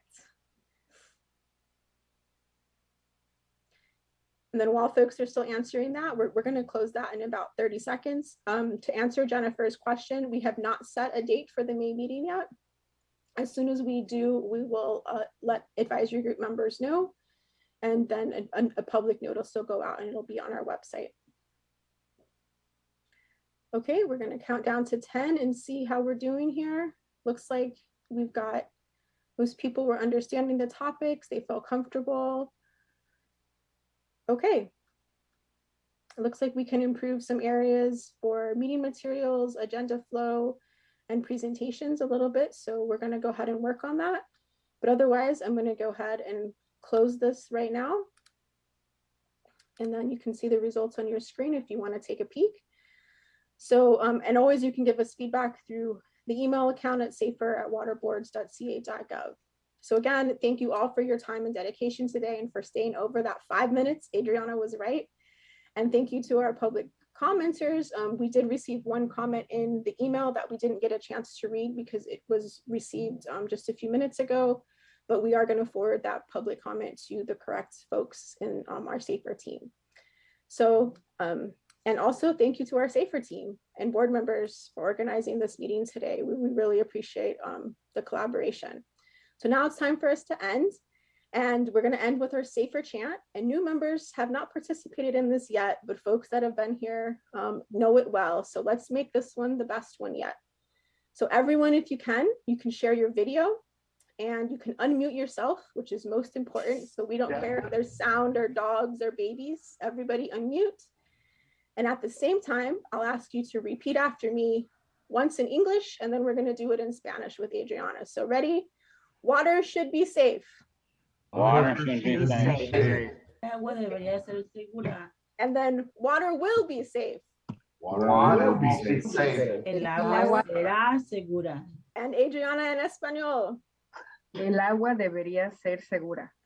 El agua debería ser segura.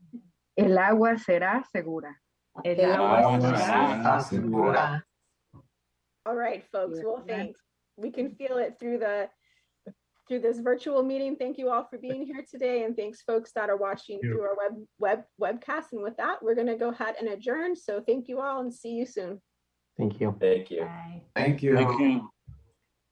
Good meeting. Thank you. Adiós. Adios.